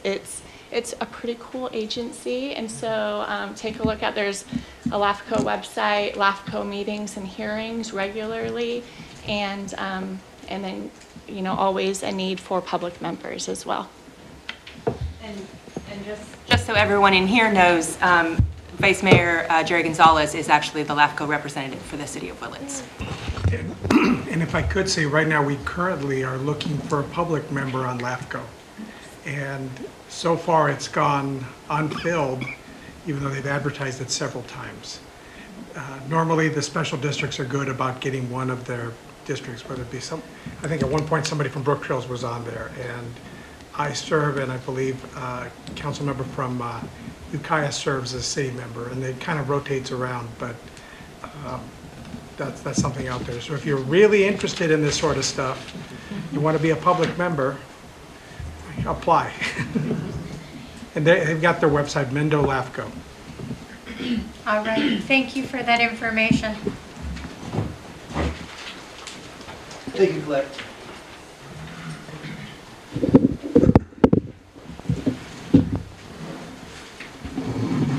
Dusty, because it is getting a little bit late, and I know there's some people here that are for other items, I want to make sure everyone's heard, but maybe we can just talk a little bit faster so that we can, just so that we can get through it all. Not that you're not doing a good job, I very much I appreciate it. No, I'm good there. I'm going to talk loud and fast, and that's per the direction of the mayor, so you can't be mad at me. So before we're going to go in and focus on several areas around the city that we're looking to add to our sphere of influence. And again, just to kind of preface that, just a handful of statements to make here. The general plan, again, prioritizes infill development. There is no immediate need to annex lands. City staff is not recommending annexation in the immediate future, and there are no property owners that have submitted a request or let staff know that they plan to annex. What is really driving this large sphere of influence is the continued need that's been identified to establish additional housing for the city, both by the city, the local business community, people that are struggling to find a place to rent, a place to buy. And again, the reason we're not seeing the population growth that's envisioned is because of the lack of housing. Further, we heard, including in those advisory meetings, We do have our largest employers, they are looking to expand their workforce. In some cases, 300 employees, some cases 100 employees. This is directly from their CEOs, and the reason they can't do that is because there's no housing. Yes, we've been working hard to work with landowners within the city limits to establish housing, but it's likely that to some instances we're going to have to look outward at some point to meet our housing goals and recognize employment growth. So yes, we've cast a wide net to help facilitate more opportunities to match a landowner with a development. We're not suggesting or recommending, nor is it realistic to expand the city limits to the extent of the SOI to meet our necessary goals. But we likely are looking at some point in time over the next 20 years planning period, annexing some land for the benefit of either housing development or possibly for some type of recreation opportunity. Again, I mentioned earlier, be careful, take small bites. Annexation of residential lands is not a moneymaker. It can be a financial burden. We would hope that we would increase population, we would bring in more kids and funding to our schools. It would support our commercial businesses, increase membership of our service organizations, and otherwise bring some new talent into our community. But from the narrower perspective of paying for roads, paying for police services, all the other responsibilities that come in with annexation, you're not likely to directly match those city costs through the additional tax revenue for residential property. So again, yes, we're casting a wide net, but in no sense do we have any current plans for annexation, or do you have anyone on staff that thinks it's a wise idea for that SOI area that's up there to become our city limits at any point in time. So with that said, continuing to move quickly. A quick, Vice Mayor. Jesse, just because of being on LAFCO, I know that you can annex property sometimes, or property wants to come in. Sometimes I think you kind of just brought in open space land into their city, so it's protected. And it can also come in that way, but it also, because some of these areas are getting city water by virtue of the fact that PG&E owned the water system, by virtue of the fact that if, for example, your septic failed, there are mechanisms to where we might be able to run sewer out there, but kind of like some of you before, you paid, you're going to bear those costs. Sometimes the mechanism for the sphere of influence is just so that we're able to provide those services. Doesn't mean we want you. I don't want to marry somebody that doesn't want to marry me either, and that's the best way I can put it. But I wanted to make sure that you guys understand that cities sometimes bring in areas and it's open space designated going into it. So that sometimes happens. But again, there's no plan to annex anything at the moment. All right, so our first prospective bride is the property on Mirror Mill Road. This is directly southeast of the Browns Corner, the intersection with Bechtel Road and State Route 20. And what we're showing on here on the bottom of the screen, if hopefully you can see it, is we're showing the existing county general plan and zoning designation. And then like we mentioned earlier, when we do include properties in the sphere of influence, working with the county and LAFCO, we pre-zone the land.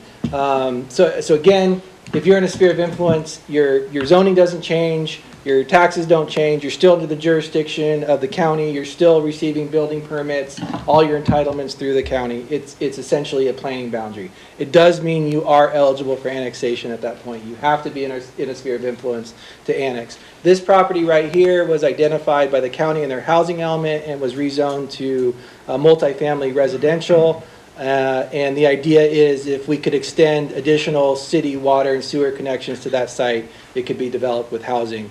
So we included that in our sphere of influence proposal and are looking to match the zoning that's currently at the county with the R3.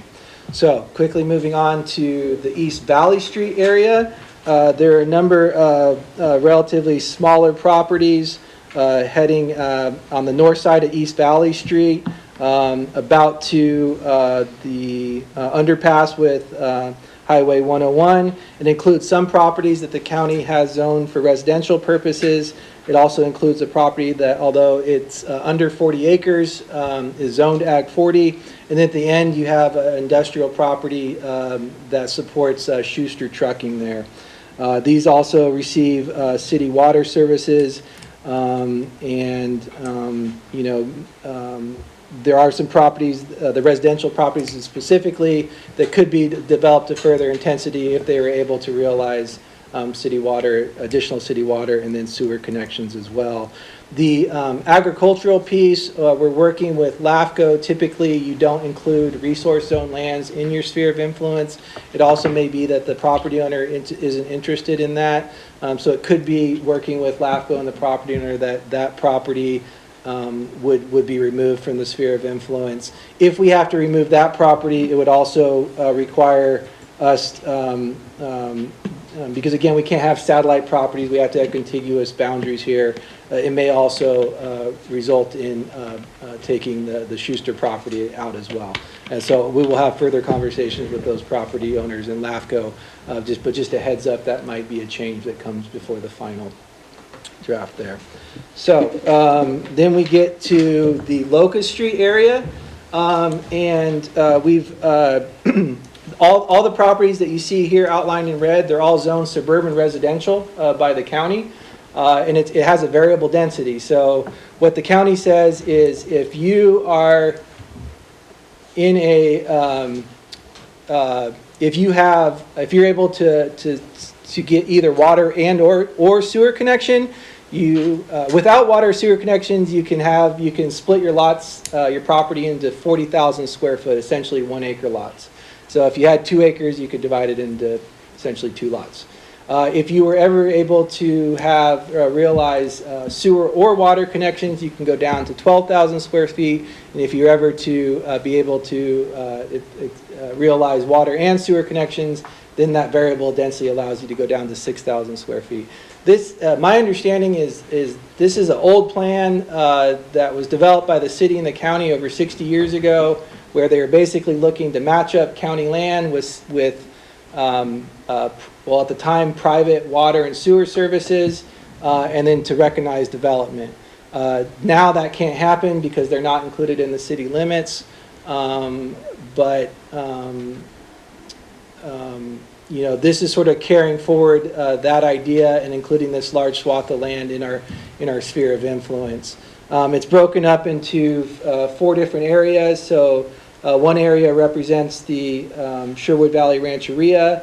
The northern urban service area represents land primarily on either side of Della Avenue and a little bit down Locust Street that includes smaller lots that are already developed. Then you have your central area. These are some large properties that again carry the suburban residential variable zoning. Those probably represent the highest potential for housing development in all these SOI areas that we're looking at. In going through the environmental review process, we found that there are significant wetlands that would limit development potential within those properties. But there are areas outside the wetlands. There are mitigation mitigation available. So although they're rather sizable, there are some significant development limitations within those properties as well. Then you have what we're calling the Southern Estates Residential, which includes that land as you start going up the hill out of the flatland. Smaller parcels, many of them already developed, but they also represent some development potential as well. And what again, the city or county has them zoned as suburban residential. What the city is presenting as part of the pre-zoning process is a mixture of single-family, medium density residential, and then as you get up into the hills, what we're calling the Southern Estates Residential, putting our residential estate zoning, which calls for 20,000 acre minimum. So a few different a few different residential zonings and densities within that area.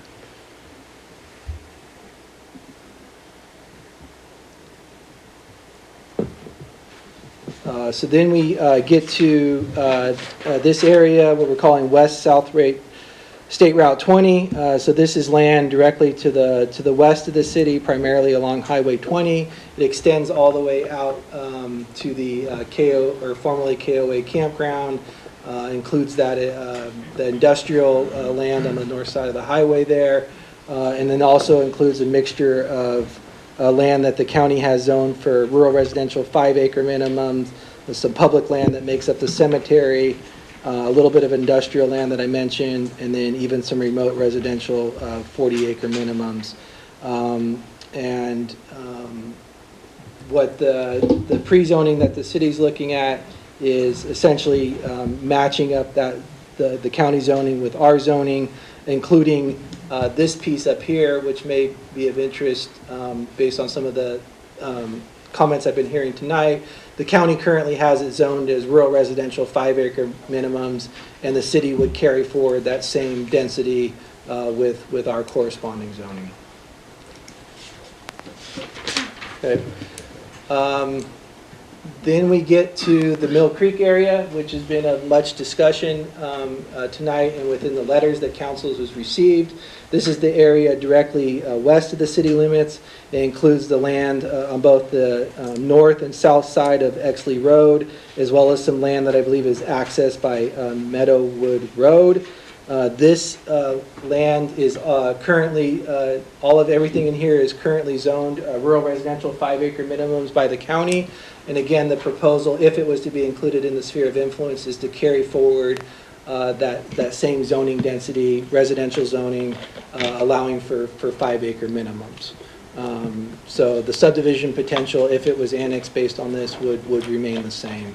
And where that development potential would be is on those properties on the south side of Exley Road, including the properties that have been mentioned tonight, and including Miss Musgrave's property. That property is this one here. That kind of makes a little bit of a U shape. I believe it's about 35 acres. So based on the current county zoning, it would be eligible to be subdivided into 7 parcels.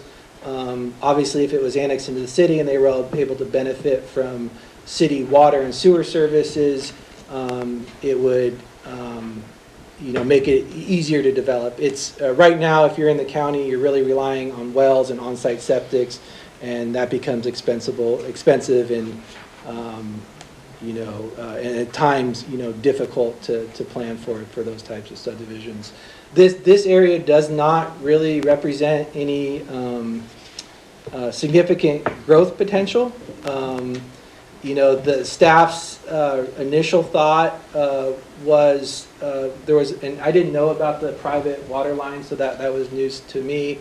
But we did know that this majority of the properties are served by water. We know that I understand that there's at times some issues with the on-site septic that serves some of these properties, and it is near a creek. And so, again, just one of the simple thoughts was, well, maybe they would appreciate being in the sphere of influence for the opportunity to be able to extend sewer out there. I'm maybe guessing that might be appreciated, but there's a real concern about how that might play out and allowing for opportunity for development on the other side there. As Colette noted, there's an annexation process. If you can't just sort of pick and choose which pieces, so you're looking for orderly lines, orderly development, and it's likely that any property. And Colette, you're going to maybe chime in here too if I misspeak or you want to provide some further clarification. But if we had an and again, even if you're not in our sphere of influence, you can make application to be included in our sphere of influence along with an annexation. If a property came in on the south side of Exley, it's likely that LAFCO and other policies would be directing us to also include the properties on the north side. That would probably spur, the opportunity for other property owners to protest and then ultimately vote on it. So, what I'm kind of getting at is this, in trying to meet the housing goals, this is not an important piece towards getting there. So it would not be a significant downfall for meeting our housing production goals if this area was left out. So if, because of resident sentiment, if the council opted to remove this section from the SOIs, does the city have any problems going into the future with having a section of town where we provide a utility and they are not in our SOI? Are there any legal concerns or LAFCO concerns of not including that section into an SOI? If it's up, then we do. So any services prior to 2001 where there's an existing service, that those are, like someone said before, grandfathered in or pre-existing, and those can continue whether it's in a sphere or not. And I would just add, though, if the neighborhood, decided that they did want sewer connections, LAFCO absolutely would be looking for us to annex those properties as part of those extensions. Okay, Councilmember Strong? Yeah, I just also wanted to ask if any of the property owners in that south of Bexley Road area wanted to put in subdivisions to 5 acre minimum, they could right now go to the county and do such a plan, as long as they aren't requiring any city services. No, they wouldn't get water and sewer extended, but they could theoretically get a subdivision approved at the county, right? Which I don't think is a good idea, by the way. So I just wanted to clarify that. Vice This Mayor is, Gonzalez? this is kind of more of a question for Colette, because I think you'll know the answer. But in the event that some of you who don't want to be married to us are adamant, and we say, be gone with you, but then all of a sudden, let's just say 3 or 4 of you have your sewer system fail, and all of a sudden you come to us, there is a mechanism for an out-of-agency service agreement, but, and you correct me if I'm wrong, but then it would be with the understanding that we would eventually want to be married. And but I guess in the interim, I think you'd be stuck with, it's not like we're going to roll out the red carpet for somebody that we're not married to. You're going to pay for the sewer connections, and you're going to pay to run the pipe, and you're going to pay for all that. And it's not because we don't love you. It's just you're not married to us, so, is that correct? You couldn't have said it better. All right. Right. So this is kind of the engagement part of it, not the wedding, but. Okay, this is getting heavy. Yeah. Okay. You want to move on to the next property? I think I do. Okay. Oh, Quick question, Brian. yes. Were we to forego Section 5 for the SOI, is there some other portion of our area that you would have to incorporate into this in order to meet those goals? No, no. We like I said, we cast a wide net, and we're really trying to create options. This is not being pushed by us saying we need to maximize the city limits and build all of this out to meet our goals. It's absolutely not. It's really, I mean, maybe unconventional, but it's really just trying to create those options and realize that housing that I keep hearing come up every day that we need. So. All right, Grove Street.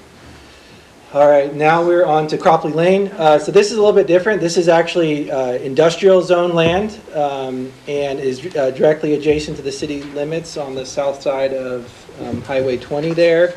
And this is property that if you ever had a developer, business owner that wanted to expand industrial commercial operations on this property, they would absolutely benefit from receiving city water and sewer services.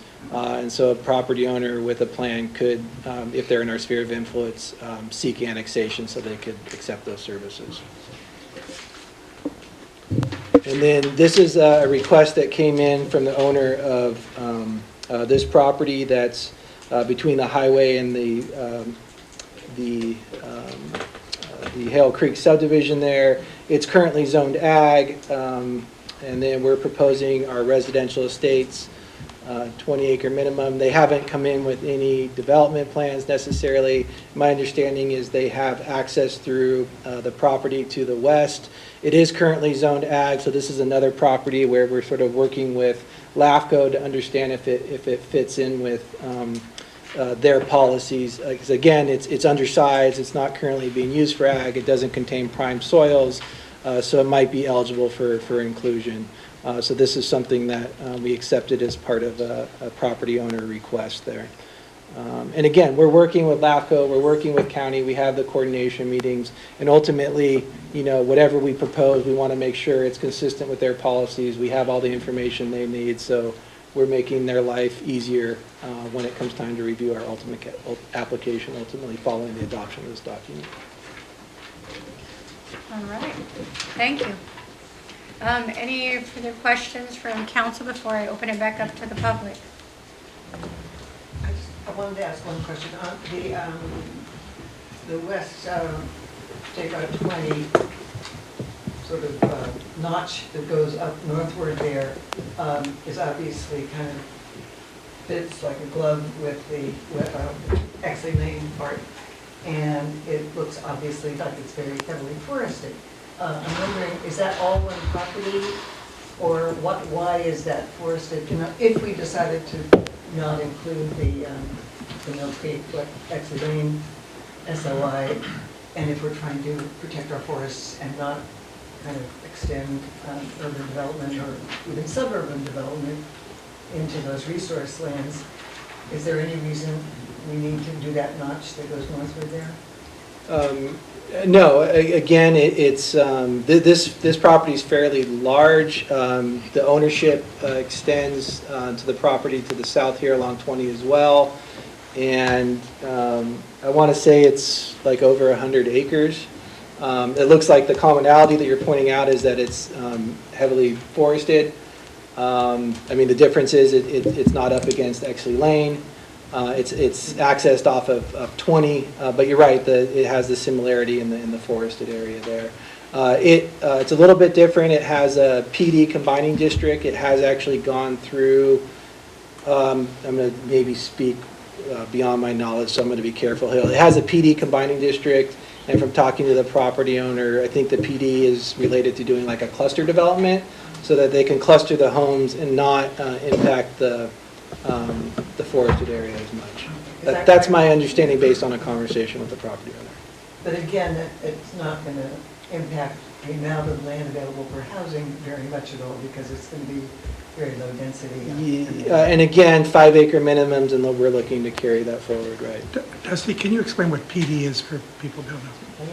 The planned development, it's a combining district whereby you can put additional, in this case, it's allowing you to recognize your density and build the homes close to each other, so you're not having to impact or spread the development across the entire property. Sometimes it can be used to reduce setbacks or other types of different lot standards, but it's sort of a special tool to provide some unique characteristics from the property beyond what's allowed just off the base zoning.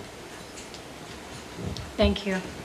All right, I'm going to give anybody who would like an opportunity to speak. You have 3 minutes and you only have one opportunity to speak, so go ahead, sir.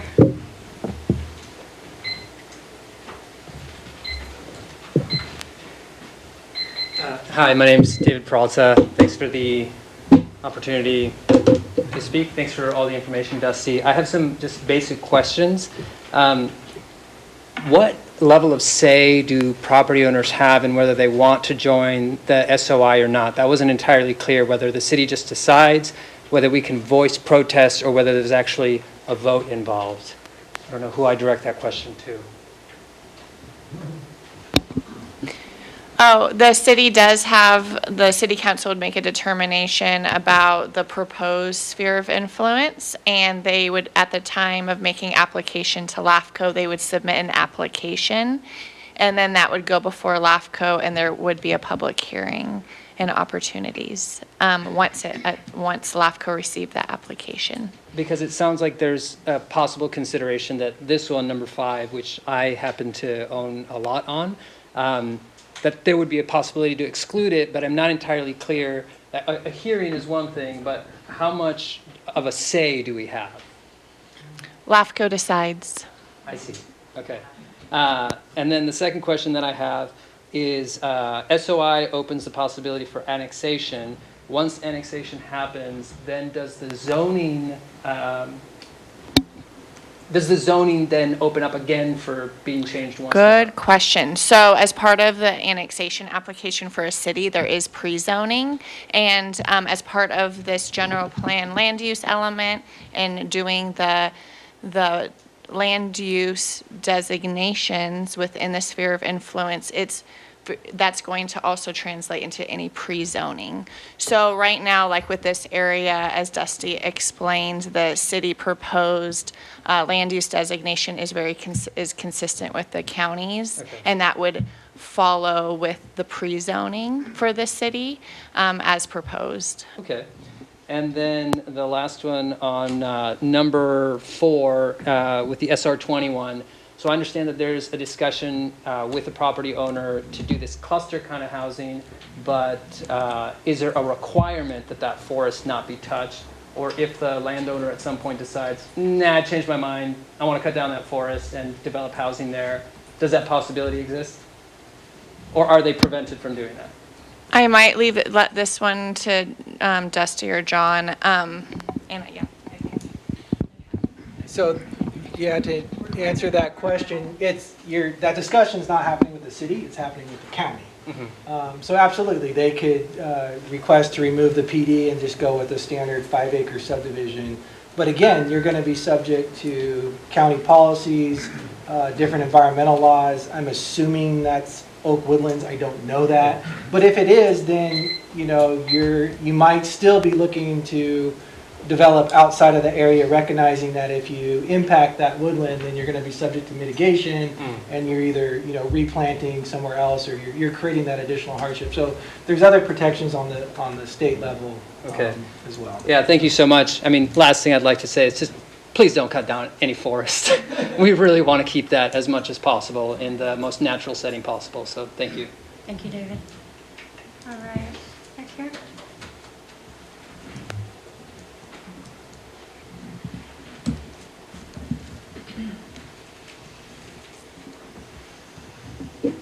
Again, Anna Hope Farport, the environmental director for the Sherwood Valley Band of Pomo Indians. And I just want to say that there's no reason to cut down entire forests, that there's ways to manage the forests and for fire resilience, so that to make them much less dangerous to catastrophic wildfires. And that's part of what our program is currently doing on tribal lands. Especially focusing on the land, the tribe's west side property, which is part of the proposed sphere of influence.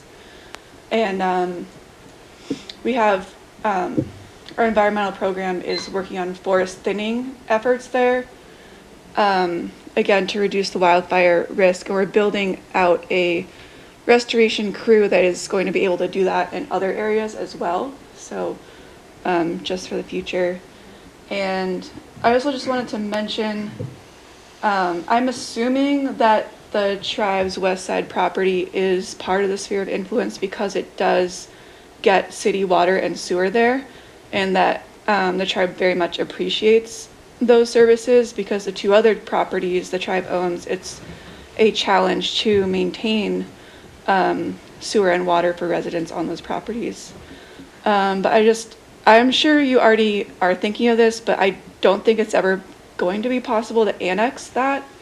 I don't know the details of the legality around it, but it is land that is held in trust by the federal government for the tribe. And so it's under the jurisdiction of the Bureau of Indian Affairs, which is part of the Federal Department of Interior. And I don't know the legality of it, but I imagine that could never actually be part of the city, just to put that out there. And then another thing is that the Cropley area, the tribe actually owns about 1/3 of that area that's not in trust, that's just land that they purchased and owned is still part of the jurisdiction of the state and the county, but that the tribe is interested in putting it into trust. And so at that point, it would become under the jurisdiction of the federal agencies. So I feel like that's something that would have to be kept in mind, and the tribe would need to be consulted for the Cropley area for like plans moving forward in that area. I don't know, do you have any thoughts on that? Or what you said?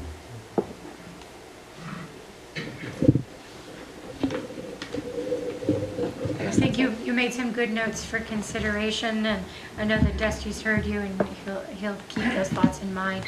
Sounds like there'll be some collaboration going forward as well. Yes. The previous speaker asked pointedly who makes the ultimate decision, and Colette, you said LAFCO makes the decision, but I just want to understand that this is not an application yet that has gone towards LAFCO. So the city can decide now to remove a section before it's sent as an application. So while LAFCO ultimately has the say, your city council and our community has a say on what we put forward as our application. Does anyone else want to speak? Go ahead, sir. And then next to you next.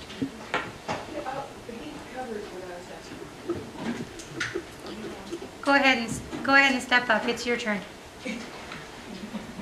I'm back. All right, 3 minutes this time. That's right. Building a little more on what I was saying about the Mill Creek Valley. It extends from the hills on the north side of the creek, which watershed into it. The creek. What's out of place really is Exley Lane. It has no business being in that valley, but it is. Many moons ago, the Exley family built a little cabin out there, and slowly it grew into Exley Lane, named after their family.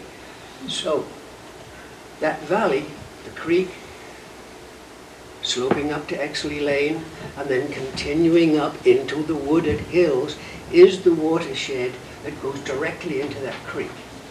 Now go in there with bulldozers and start cutting down trees or ripping out house sites, and it's going to be a colossal amount of runoff and mud into Willits Creek. There's culverts that go right from Exley Lane under the lane and right into Willits Creek.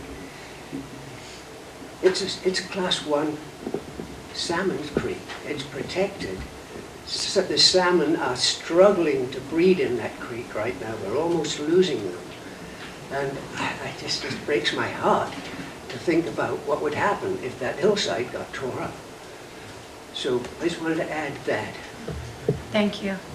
I think it's probably fair to say that the majority, if not all of your council, is not in favor in general of mowing down any forest by any means. We're your neighbors, we live here, we moved here for a reason. We love the rural area. Who is next to speak? Go ahead.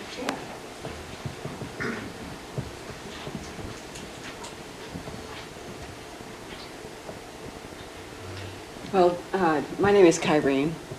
David kind of covered one of the things I was wondering about. But I have another question. So in terms of the sphere of influence, we're not currently in your sphere of influence, is that correct? Correct. And I'm pretty clear from standing here and seeing all my neighbors here, we all have property on Exley Lane, that we don't want to be married to you. So I just wanted to make that clear in case there was any confusion. Okay.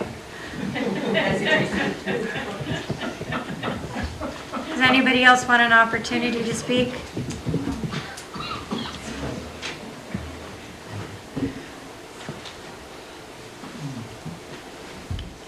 And then after that, one more, and if nobody else, yeah, that'll be our last one, and then we're going to move on. Hi, my name's Ray Troutman. I'm glad to be invited to the dance. I think I'm a distant relative because I'm just outside of this contentious sphere of influence. So I wouldn't be in it, but there'd only be two of us not in it, and that also feels kind of funny. I'd lose all of, I wouldn't lose my neighbors, but we feel different. So I'm glad maybe that sentiment's coming across, but I wanted to just ask a few questions, because that was a long report, and I realized I was maybe one of the few people trying to read it before today. Thank you. But I didn't bring a printed copy, and I can't read it on my phone. But am I correct or wrong that there's a proposed to change some of the zoning definitions? And so right now the cities, which seems funny, residential, suburban, which seems a funny term in a way, is currently 5 acres, but would go down to 2 acres.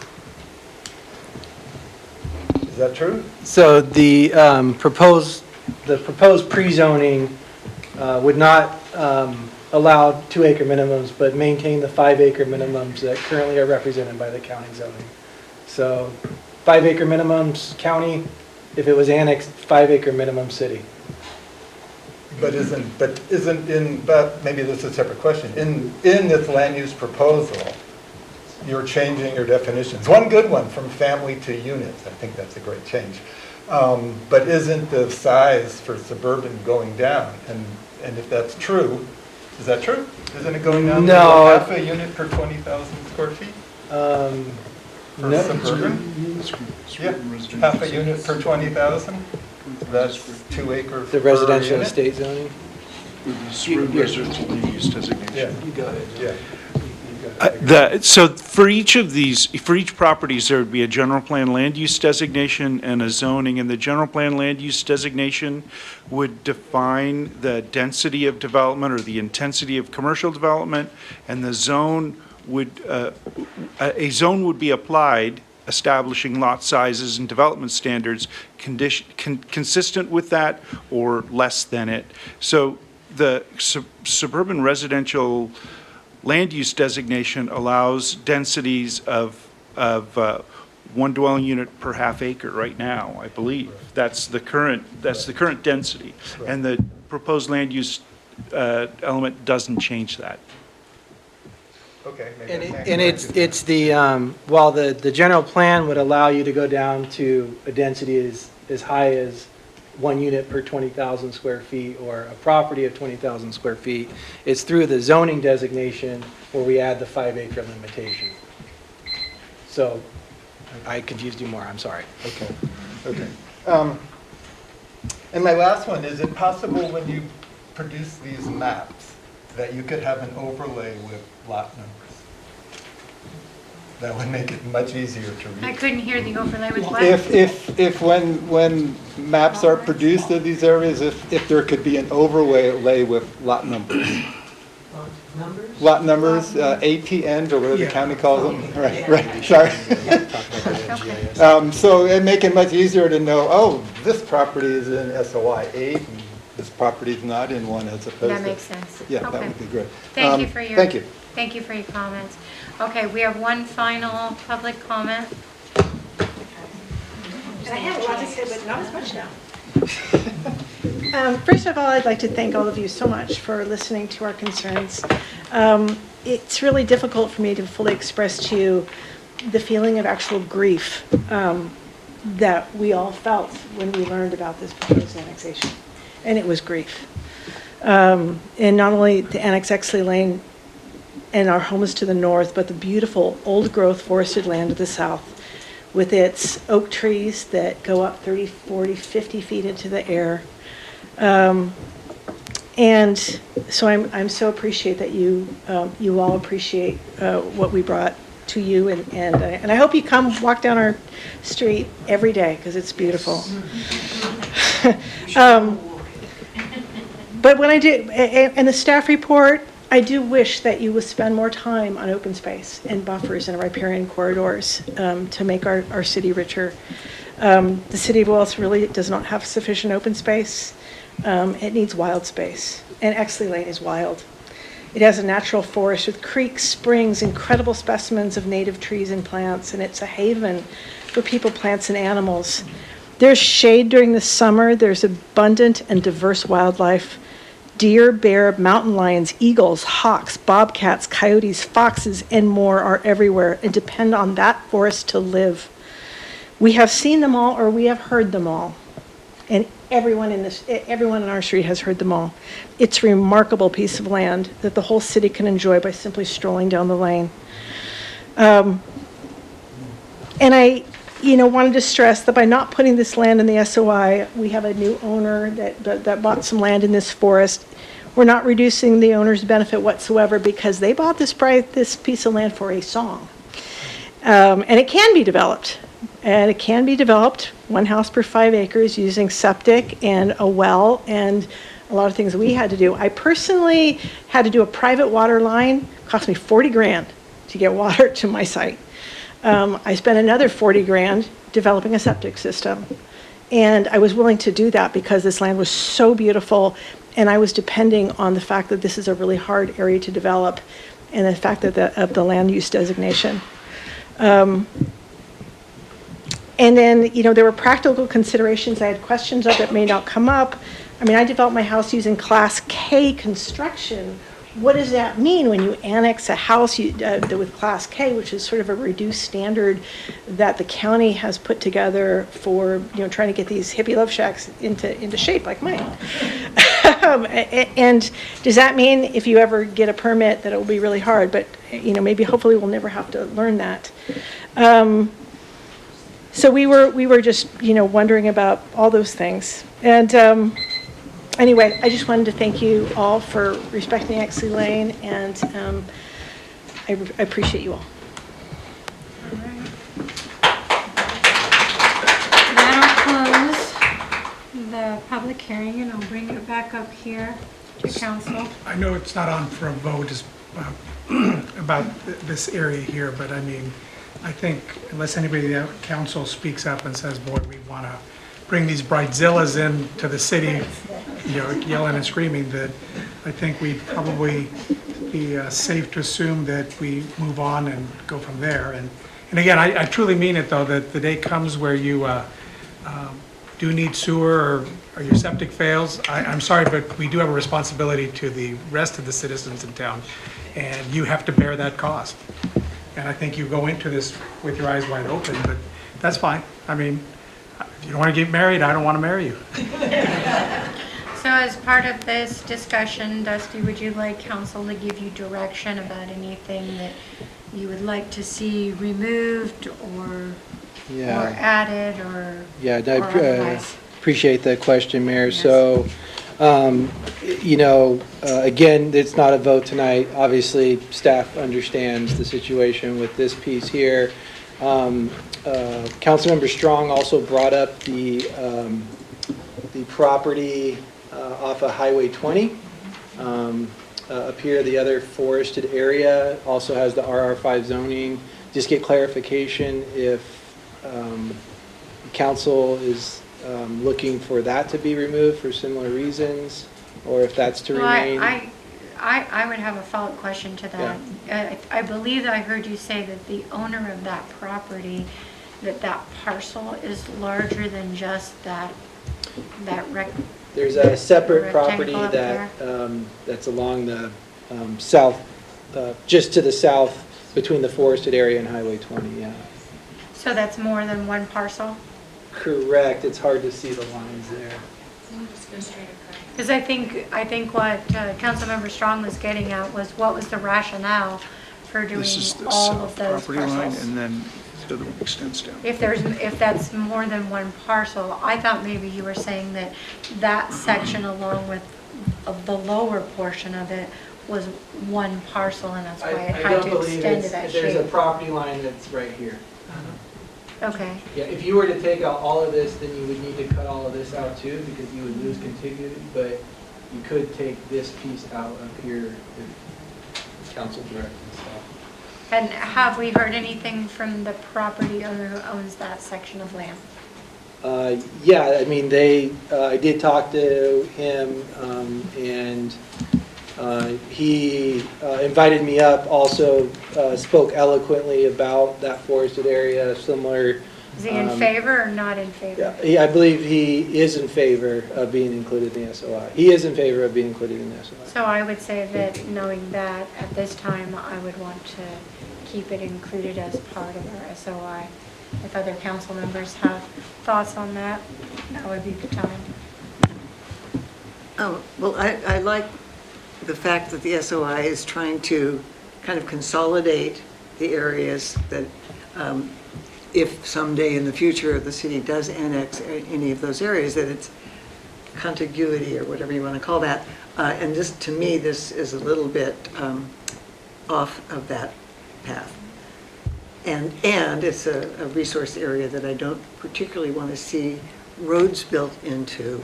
So if we are going to include it at all, I think the fact that there's a PD designation that might move any of the potential development down to close to Highway 20 rather than putting roads through the forest, I might consider leaving it in the SOI. But I think it's a little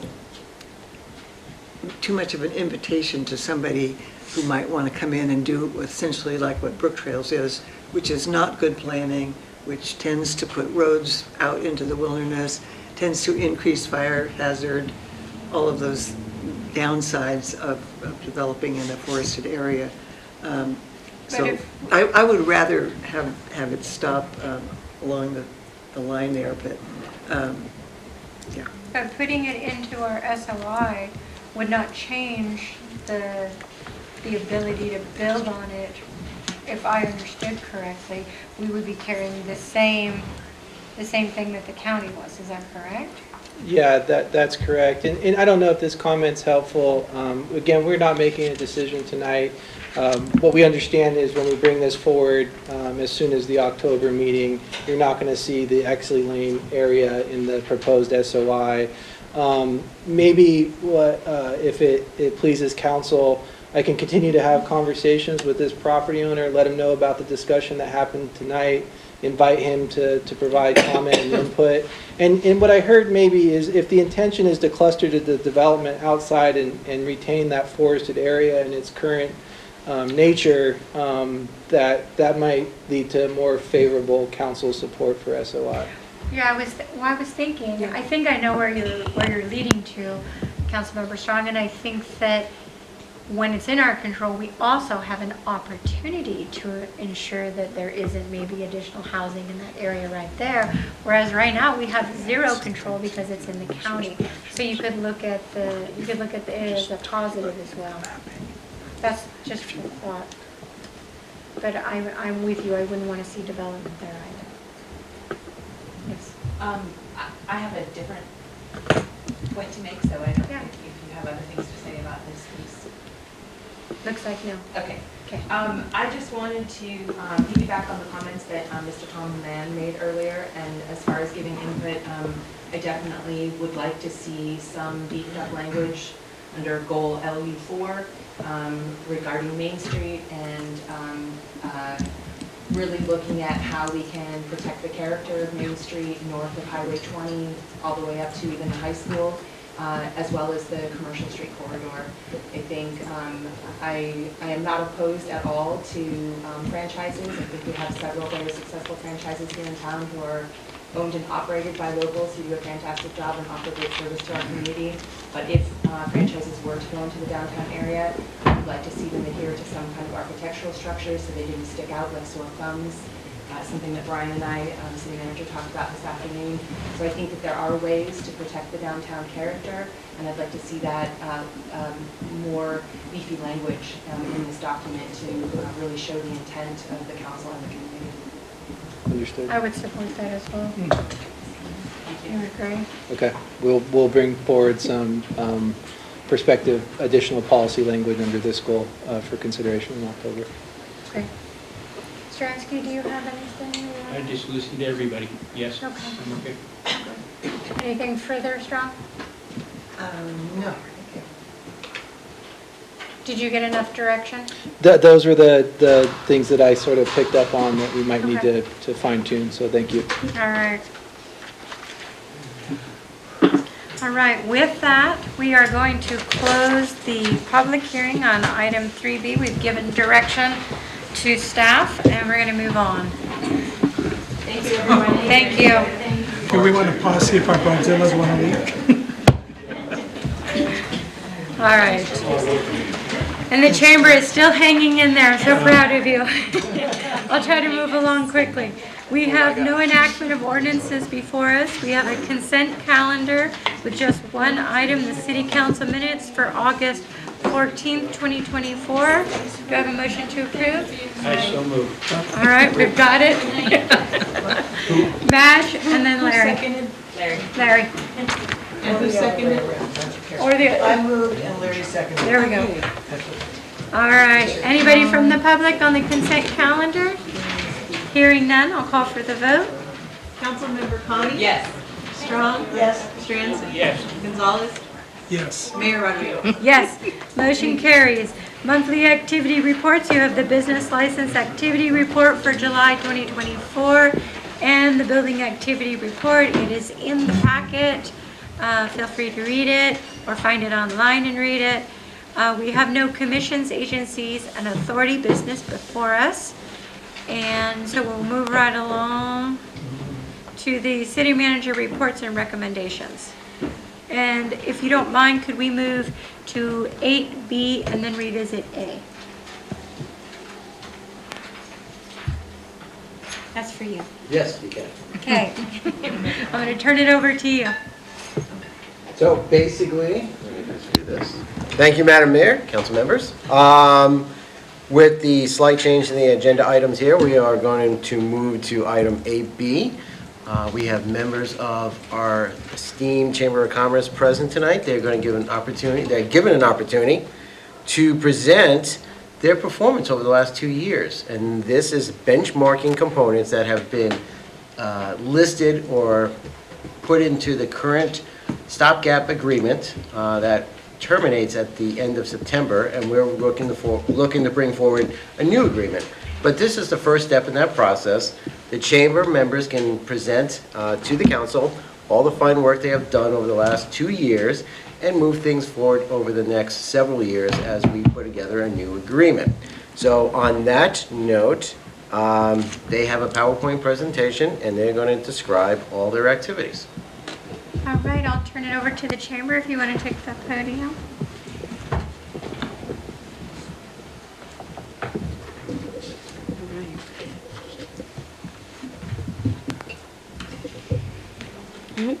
Good evening, everyone. I'm Misty Johnson. I am the Chamber Coordinator at the Willits Chamber of Commerce. I want to say good evening, Madam Mayor, City Council, and Mr. Brian Bender. We thank you for giving us the opportunity to address the City Council this evening, in which we are discussing our Benchmark 7 in our agreement. In light of timing, I do understand that there are many other things, so I will do my best to kind of speed this along. You've been so patient. Feel free to say whatever you feel you need to do. You don't need to rush. It's your moment. Thank you kindly. All right, well, I would like to start out with just a brief overview of the chamber. I get a fun little question every now and again, you know, what is it that you do? So a little bit about us. One of the things I'd like to just jump out with is I, like many people, were taught at a young age to seek out Chamber of Commerce at any place that I ever go within the United States. And there are 3,500 to about 7,000 Chamber of Commerce throughout the United States. What's great about a Chamber of Commerce is it's the one place that you will always know a local who can tell you where to eat, where to lodge, what events there are to go to, and many other tidbits that you won't get anywhere else going to an area where you're not familiar with. We are a resource of invaluable information for many people, and we have quite a number of individuals that cross our desk, whether it be by phone, whether it be by in-person, text message, direct message through social media. I've had interactions with people from all over the U.S., Australia, Japan, New Zealand, Germany, And while some of these individuals are not English speaking, I do appreciate Google Translate quite a bit. It's a great resource. We want to help everybody who comes through our area to give them as much information as they need, along with offering them resources for the future and inviting them to return. So I give them resources to our social media. On the back of my business card has QR codes so they can find the correct social media account to pay attention to what's going on in the area, our events, along with our Google and our website. So I suppose I should start moving into our slides. Let's see, here we go. All right. For those who are looking at the screen, this is just the context of what is in the PowerPoint, so it's not super long, but we do have some great information. So what we've been up to over the past couple of years, the Willits Chamber of Commerce has been adamantly dedicated to our community through the best of economic times and the hardest of economic times. In the past couple of years, and I know it's a tired subject, COVID-19, but it did do a number here like it did everywhere else across the U.S. In our commitment to making Willits a better place to live, work, and play, we've been very busy in that time period in our commitment to our members and to our great local community. In that time period, development of Local First Willits was created, and that was trying to gain notoriety into our local areas to remind people that we do have businesses here and we do need to support them. And similar to, at one point, I'm sure many of you remember, the theater was struggling, and the idea came about for people to come and patronize them for snacks, so that way they could take those things home and watch movies at home when the theater wasn't able to stay open. So things like that to remind people to support our local businesses. Another campaign put together is Love Local Mendo, and this campaign is still online. It is an online gift card setup that supports economic development, and this was put together during that COVID period, and it allowed local businesses in all areas of Mendocino County, so inland, on the coast, to register, and those who purchase these would only be able to use them in those stores. That is something that you'll find later on in the presentation that myself and the Chamber and Ukiah are working together to revitalize. We have, in that period of time, also made recent changes to the car and bike show, which was removed from Recreational Park over to Main Street. This change turned out fantastic. It exceeded our expectations, and I think even surprised our local businesses by how busy everybody was. There were lines outside of our local restaurants. There was a wait period, which you don't generally hear about unless you're in a major city, for a table. And we exceeded that. The Grange had one of the largest breakfast turnouts that day, and it was a great turnout. A lot of people showed up from far and wide. I spoke with people as far out as Los Angeles, and I was kind of surprised that I was able to market it that far out and that someone there actually came through. From that distance, anyway. We've brought through also new events, that being our annual Willits Community Yard Sale, which turned out great. We had a lot of great feedback from that. We are looking forward to doing that each year. And we have also redesigned our website. For those of you who have looked at our website prior to the last few months, it was needing a little bit of help, and we have now brought that up to par. And we are excited for the future of what that offers to the community, along with our local businesses. We have also integrated a new AMS system, which is short for an associate management system. And that is going to be really important for our chamber members. and that system is called Growth Zone. It is a proprietary software that is primarily used by chambers of commerce. Newly, some real estate agencies are getting use out of it. We have also revitalized our social media accounts. This was really quintessential because in supporting our local businesses, we find in today's time electronic footprint is very important, and the ability to support by sharing. Each business has a level of followers, has a different platform as ours does. Being able to expand and share and support our local businesses through those social media efforts was important for us to get those things up to par. We are utilizing our Google business profile to have better outreach, and part of that show was the increased out turn for the car and bike show. We have also added into our website a dedicated page for volunteer opportunities in Willits. It's often stated by many people, I would like to volunteer, but I'm not sure who to contact. I'm also not sure what opportunities are available. We now have a dedicated page for those individuals can go over, fill out the form, check the box for those that they're interested in by organization, nonprofits, what have you. That form gets submitted to us and we forward those to all the contacts. We've reached out to several folks to see if they wanted to be involved in that, and we had a great turnout with that. And so we're happy to be a one-stop contact for our volunteer outreach.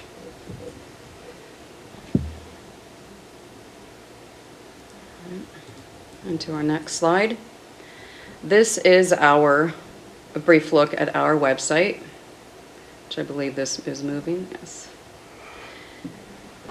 So our website has taken a new look with a dynamic design. It's user-friendly functionality and optimized for mobile users of all devices. Regardless of Apple, Samsung, Google, whatever you're using, it's all going to work great there. Tablet, every resolution. It features local information, relocation information, membership information, chamber news, member news, our event calendar, which is for member and chamber-sponsored events, along with our volunteer opportunities and much more. In today's world, it is crucial to have your electronic footprint to no less than industry standard. And that standard is the same for all businesses, organizations, nonprofit or not, even government entities. To endure, no one's impervious from this need to make these changes. And that change has modernized how we do business, how people seek out information, how they get answers, and for many, how we shop and how we order food.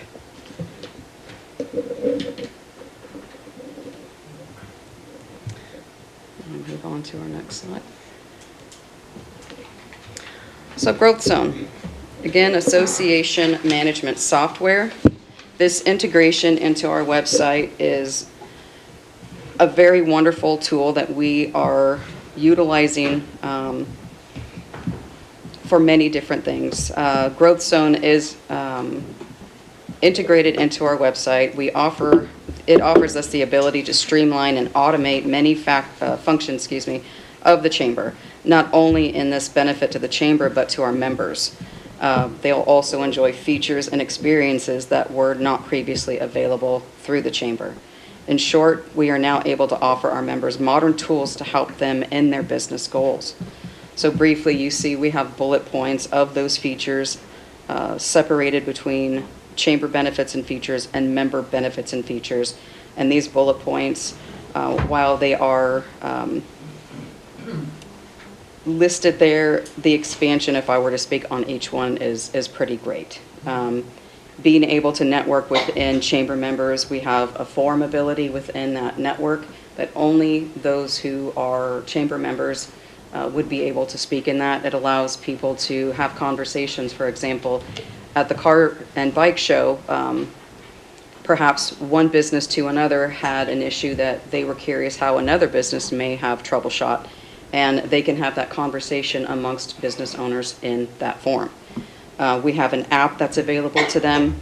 bill pay that's available to them, the ability to manage their business profile and the directory which shows up on the website. For us, it offers us many tools, a form builder, event management, fundraising ability. We have an online store, we have member management, and a plethora of other things that I won't bore you with, but are great for me. This integration effectively changes how the chamber serves our members and our community.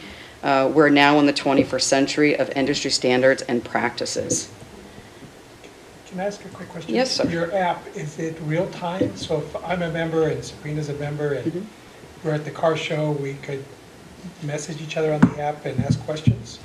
It's not so much an instant messaging, but like a forum, so similar to how Facebook Groups is. Oh, okay. But an interesting thing that you bring up, in the events, those who register would be able to check in with a QR code, which would be very simple for scanning and payment processing too. So we can streamline all these processes.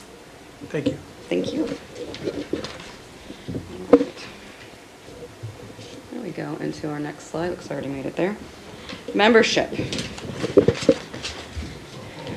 A little over 2 years ago, the Chamber made a moral decision to temporarily pause all membership renewal payments in support of our community during an unprecedented time in our world's history. Continuing our commitment to making Willits a better place to live, work, and play, the Chamber went into full community service mode. We continue to put on events, mixers, annual business conferences, etc.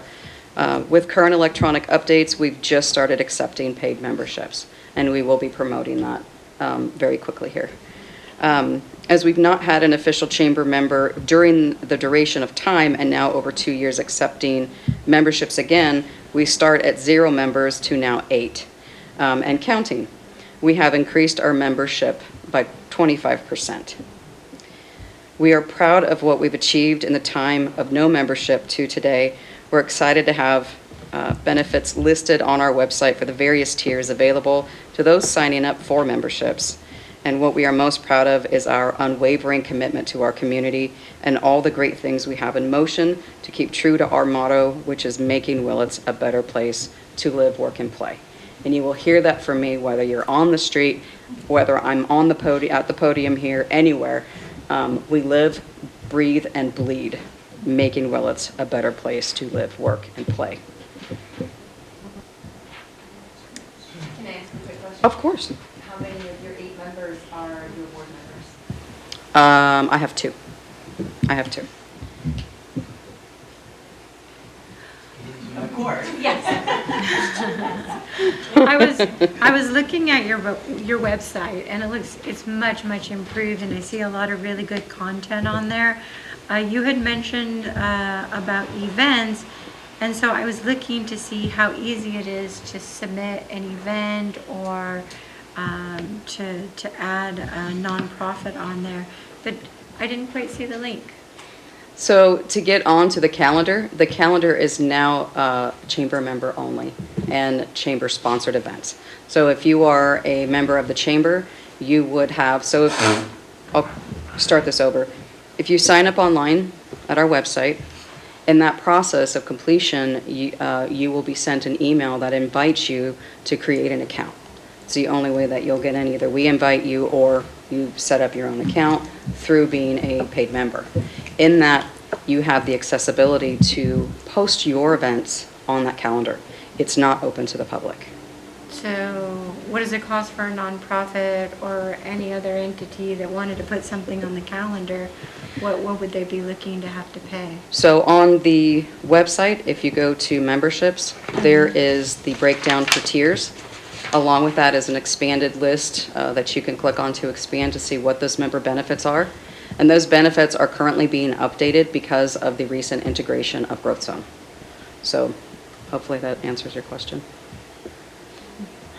I see it. I want to express, even though I think it's wonderful, I want to express maybe just a little bit of disappointment because I saw how wonderful the website was and I was thinking, oh great, if the chamber can really be that hub for posting events, then everybody will start to go there. But if it's basically a pay-to-play type system where there isn't any other way unless you pay, And I think for nonprofits, that's a heavier lift, to be able to enter information that we're not truly serving the full community.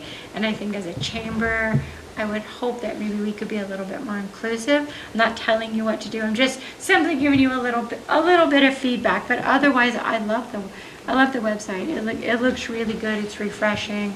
You've got some really good content on there. Well, I appreciate that. And Madam Mayor, there is more.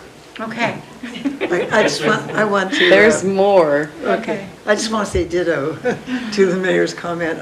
I'm head of a nonprofit group, and our budget is extremely small and tight, and we do like to host events, and I'd love, not only for our benefit, but for other groups to know, to not conflict with each other, to know what's happening in the community, to have that be open beyond chamber membership would be a benefit to everybody. And we're already ahead of you. Okay. Tell us more. So we'll get to that shortly here. But I hear you loud and clear, and that's already been a forethought. So we are at reports and tracking. So reports and tracking and utilizing the data management tools pre-installed with Growth Zone. Our report generation gives us an accurate look at analytics and customized reports that aren't already available by default. So we can customize these reports, but there are a plethora of pre-installed formats for us.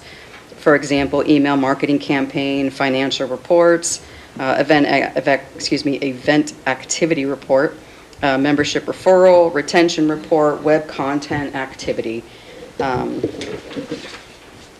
So along with the tracking and reports available within Growth Zone, we utilize all of the reporting analytics that come from social media and Google Business Profile. These are also free tools that are available to any business, anyone who has a business Google profile for their organization or business and has social media are able to utilize these analytic tools. These, for example, are reels. Anytime we post a reel, we get analytics as to, are they new users who found us? Did they follow us due to that reel that we posted? We also can find what our account reach is to those said reels. For example, in finding out how our reach is by what we posted. Is this working? Is this not working so well? This was great, so maybe we need to look at these types of posts moving forward. That's, drawing in the attention. Google tracking engagements and location by device type and more. Google is a great aspect for utilizing analytics by device. For those of you who know the percentage of people who utilize iPhone versus Android, Apple is a far cry smaller percentage than it is Google for various reasons. But those things may sound small to you, but they actually are quite crucial to us because it's a different demographic that responds based upon the type of device they use. We also can find out regions at which we're reaching people. So the clicks that we're getting through Google can tell us how far our reach is. So when we are doing any sort of marketing campaign or outreach on our events, we can get a little bit more information that's critical to help us figure out where we put our marketing dollars. So these tools, like I said, are very important, and we utilize every tool available to us that comes with our software, along with what also comes with our other resources like Google and social media. The second slide here is very much similar. It just gives you an idea of what it looks like. Google would be over here. Performance for Facebook is here. This is just a grid view of Facebook. The lower right corner here would be what it looks like on Instagram. And again, these lower two parts here, whoops, are also part of Google Analytics.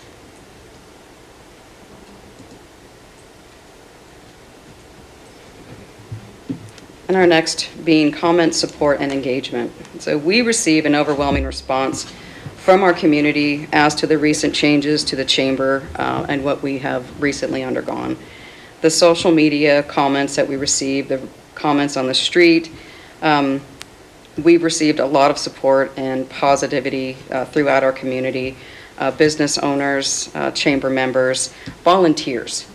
We're really proud of what we're doing and what we've accomplished over the past couple of years and what we've pushed ahead through the last few months. In today's use of modern communications, we now receive communications in many forms, including email, phone calls, in-person, text, direct messaging, and social media comments. It's not the letter in the mail any longer. It's not the telephone call message that was left when you were closed. There are so many ways that community and people in the public are now reaching out to you.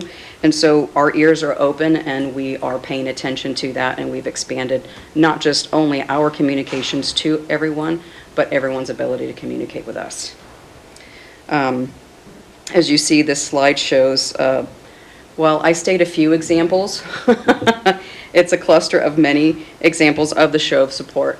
And what this gives us is information. If you were to, I know it's kind of hard to read from a distance, but if you were to go through Facebook, you would find all of these commented on our account. The car show comments of how great it was, how much people appreciated the movement to Main Street. Someone wasn't so sure it was going to work out, and they were so proud and happy that it did, and they enjoyed themselves more than they had expected. To criticisms of, maybe we need more space to have these cars, to the yard sale could be 2 days instead of 1. We get all sorts of comments, and all of these comments are welcome. And they're welcome because it allows myself and our board the ability to refine what we're doing, to better what we're doing, and to grow what we're doing.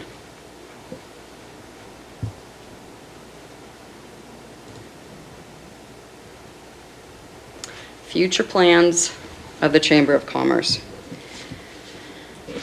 I will say in long and in short, we have a lot going on. We have a lot of things brewing in our cauldron. We have developing plans with the skunk train to create tourist packages. We want to involve our lodging and restaurants in this.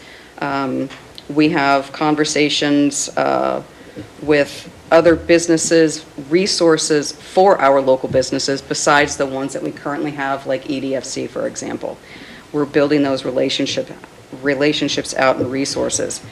I am looking at a little bit road ahead of me. It's not a quick or fast or easy process, but I'm adamant at doing my best to try to make Willits the official 23rd visitors/welcome center for the state of California. What's great about that achievement is we get a freeway sign that goes right outside of our area. Of course, I think we have to go through you all for, having that process installed. But doing so is great because, Ukiah itself is also a visitor center. They have a lot of distraction when you drive through that section. You see the back of a car dealership, you see the back of Costco, you have many different things that are large that distract you away from the signs.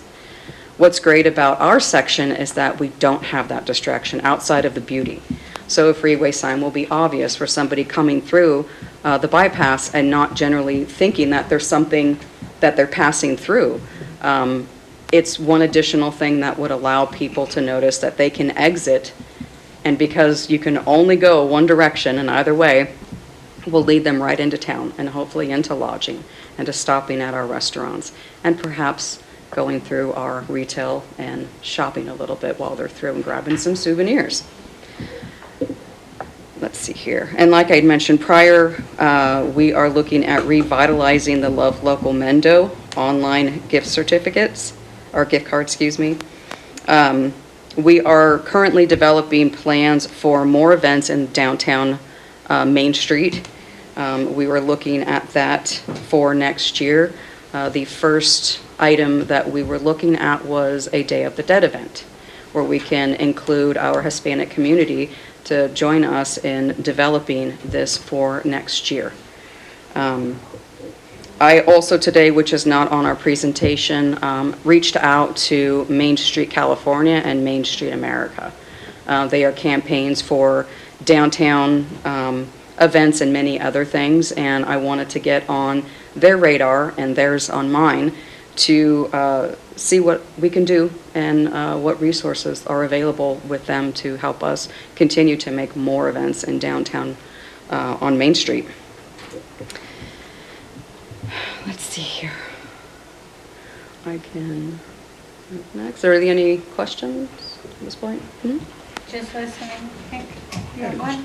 So plans for increasing your growth to bring in more members? Anything in the immediate future? I know you're launching these things, but is there something coming up or anything to onboard some members? So as of last week was when we officially launched it, our membership and the ability to sign up online. We are in the process of developing that campaign to be able to get that out to everybody. So, there'll be social media. There's going to be, we are going to talk with Maureen at the newspaper and get something in there. We are going to go on the street and knock on doors, shake hands, and, start talking to everybody to start that conversation moving forward. So we are in a little bit of the infancy plan for that, but we definitely have the bullet points laid out and the idea of what we're going to do moving forward. Thank you.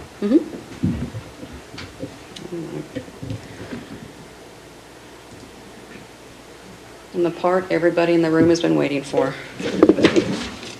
So I do want to say a big thank you to a couple of people before I go.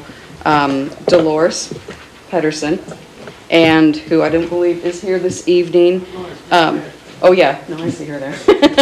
But also Amber Ojeda. Both of you have been a pleasure to work with at every juncture that I have come across the need to have to call either one of you. You're both very sweet and kind and informative and informational, and I just want to say how much I appreciate both of you and all that you do to assist when I need a little assisting. So the Chamber has spent a lot of time supporting our community, and we will continue in our efforts and commitment in making Willits a better place to live, work, and play. I thank you all for your time, and if there are any questions. One comment. Yes, sir. Can you address the Visit Willits website? That's Oh, so thank you. Answer her question. That's right. So the visitwillits.com website is the website that is next on our list for revamping. That website is the community website. That calendar is the community calendar. That calendar will be possible for you to post all of your events for all of the community. The separation between the two calendars was to offer our members a proprietary ability to not have their events and the chamber-sponsored events convoluted with all of the other wonderful events that our community puts on throughout the year.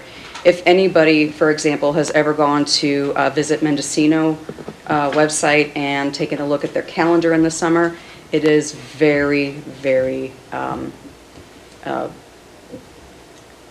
packed. And it's hard to decipher one event to another. So in fairness to our chamber members and offering them, this proprietary benefit, we have separated the two, but not excluding the community. And so that website is going to be specifically for tourism. It is going to allow that calendar expansion to the community, and it will have way more than what is on it currently. So that is also as a future list item. Did that help? Yeah, I was just looking at it, but it looks like you just haven't had a chance to work on it yet. No, that's part of the future list of projects. The initial site being the willits.org was the primary focus and the priority to get going first. And as we move forward, the next site will be the visitwillits.com, and it is a priority. It's something that needs addressing sooner than later. Okay, thank you. Thank you. Anyone else? We good? Do we have any council members with questions? Nope. Okay. I was going to open it up to the public. Do you want to say something real quick? And then we are going to take, because it is 9:30, we're going to take a quick little break after. Yeah, You want to step up to the podium, though? Good evening, council. Good evening. Thank you, Misty. Thank you, very great presentation. I just wanted to point out that this program that we installed was expensive for us, and we had to decide which one we were going to prioritize first, the Visit Willits or the growth zone, and we chose as a board to prioritize the growth zone because it would benefit membership better, which would help our chamber become financially healthier. So our next priority, and it's a high priority, to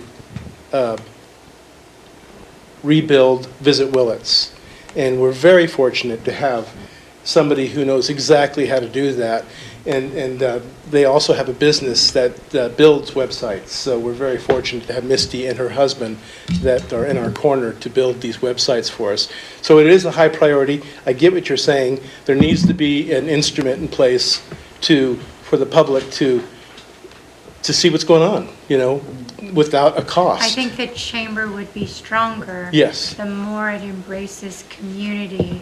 We agree. Yeah. Yeah, we just had to pick one, and that's what we picked first. So this is, it's not easy to develop these things. It's difficult and they're costly. So, Makes sense. yeah. Okay. Thank you. I just wanted to add that. With Thank that, you. we're going to take a 5-minute break, and then when we come back, we'll hear from the public, and we'll have discussion about the proposal that's before us. Get back to it at 9:41 p.m. Is there anyone from the public that would like to comment on the presentation that we received from the Chamber of Commerce? Go ahead, sir. Thanks again. So, I just wanted to, tell you guys, you're killing it from my point of view. I've been doing 8 years of stomping around the corner there and trying to make things happen. And the way that things are moving now, for me, is like lightning before it has been 2 years ago. The thing with the clearing everybody off the street and let everybody go there and run around and have fun, brilliant. It's going to be, it makes a big difference in the coffee that I sell, and I just love watching the, neighbors, cops and firefighters, people we all know, that suddenly it's like you see your friend across the street and you go, oh, let's go over and talk, let's run around and go and have fun. It's really, really good for the community, and thank you for that. I wanted to just give you some feedback from the guy that's, like I said, I'm out there stomping around every day, and I love it. And the other thing I wanted to just run by is that to help support Mrs. I have to say Greta, sorry. Greta's idea of like a better way of pronouncing what I was trying to get to. I appreciate that very much. It's like the reason that I'm in business, and it's like people want to come back to my business. I have people that have been coming back to my business for 7 years, and they actually, their kids show up at the age of 12 years old with a agenda of where they're going to go, and they show it to me. It's like, we're stopping at the brick house, and we're going to have sandwiches, and we're going to do this, we're going to have that. It's bringing a lot of people into our fold here, and the reason that we need to be really cool on the main run down there is because that's why they're coming. They're coming from big places with lots of action and lots of traffic and lots of stuff like that. And so if we can maintain that to some degree, because I actually saw 10 years ago, before I had this business, I saw a family walk up kids, you know, up to the corner there. I don't think anybody was in the building at that time.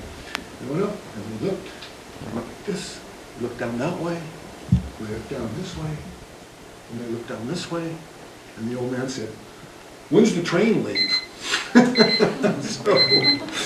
So we're really making a lot of process, and that's awesome, you guys. Thank you so much, and definitely great time. Thanks, Tom. Thanks, Tom. Anyone else from the public? Thanks, buddy. All right, with that, we receive your presentation, and we appreciate the information that you've given us this evening, and go forward and do more. You're doing good work, though. And we recognize that you're volunteers as well, so thank you. Thank you, volunteers.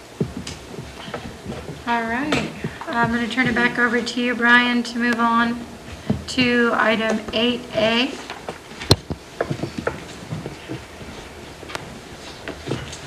I think I'll just wait if someone. You can go if you want. You don't need permission, but you can go. It's usually we're on the back so long. Yeah. Unless you want to stay till the end of budgeting. Well, this is budgeting? You're doing budget now stuff? We got a ways to go. Thank you, guys. Thank Appreciate you. listening to us. Okay, Madam Mayor, council members, what we're looking at tonight next is a request to make some improvements in 4 parks. This is a project that has been discussed at staff level. It has been presented as an improvement plan as part of the Measure K committee. This is a project that would utilize Measure K funding to implement. It's a very simple project, but it's something that the staff looked at, you know, low-hanging fruit on the big scheme of things. We heard a lot of planning concepts tonight, as well as, you know, how do we develop business community, build business relationships in this community. This is one that is identifying our parks, calling out our parks, putting back some small level investment back into our parks, and more notably, it is identifying 2 individuals who recently have passed from our presence in this community, that their presence is still felt. So this is an opportunity to honor their memories and all the commitment and dedication they have shown in this community throughout their life. So we're looking at 4 signs at 4 parks. The designs are taken from the basic components were identified in the East Commercial Street Corridor Plan. You'll see it kind of mimics the arch in profile and shape. And the color pattern is, you can see our logo there on the screens, it copies that. So that's what we're looking at. The preliminary budget was $10,000. We're using a local sign fabricator, Sam Bitko of the Terrain Landscape Architecture, has identified this sign contractor. They're willing to work for us. They have a good reputation. They came in a little bit over budget, but the budget estimate includes installation costs. Talking to Sam, the contractor, as well as Walter, the crew can do the installation. So that would remove, let's see, approximately $3,500 from the installation. So we'll still be at budget? Yes. I like the uniformity of the 4 signs, and I like recognizing 2 of the individuals who've been key players and leadership roles in the city of Willits. So I have no issue with it. Does anyone else want to contribute? I don't love the funded by Measure K little blobs. I think that they would look better without that. I understand the impulse to let the community know how Measure K funds are being spent, but I think they, to me, aesthetically don't jive. And I'm going to ditto that. Yeah. I think it was a thoughtful thing to do, but I don't think it's necessary. So one of the things we have talked about, especially at the Measure K committee, is we rolled out projects. Did we need to identify them? So we'll do it by hit or miss on certain projects, but what we're hearing right now is for this type of application that is not necessary, and that's fine. I think in this particular case, just a mention of it is fine. Okay. But I do like the idea that as we move forward and we're working on projects, that there is something that helps identify it so people can remember over time. So I like the spirit of it, just not the actual. Yeah. And just for anyone who didn't read the agenda packet, the two individuals being honored are Ed Mitchell, the developer of the Haehl Creek Housing Development Trail and Park, and Linda Buletti Burton, who was heavily influential in our community on all aspects, including the parks, especially Babcock Park, where she spearheaded getting the plantings around the flowers redone after they had been neglected for many years. And she'd been there at a lot of the tree lightings there when those happened, so I think that's very apropos there. And I just want to point that addition was due to Kathy Moorhead's foresight. Good job. Is there anybody from the public that wants to address I this? just wanted to after add, well, Madge? just to add about the Measure K, I think it's important that we have identified where we're spending that money, and it's on record, and we announce it at our meetings. I don't think it has to be on the signs, and that's going to come up in Yeah, I mean, this is other one of the first projects. opportunities where the public's going to see that those resources applied.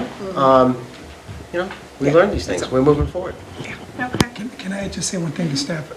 I don't know what kind of paint they'll use, but if there's something that will be resistant to Yes. vandalism, because anything new, it seems like it's an invitation. That brings up a good point. 2 points, actually, I want to elaborate on. The fixture, the final finish, and the paint is going to have ability to, it's never going to be proof against tagging or any painting activities, but it eases cleanup.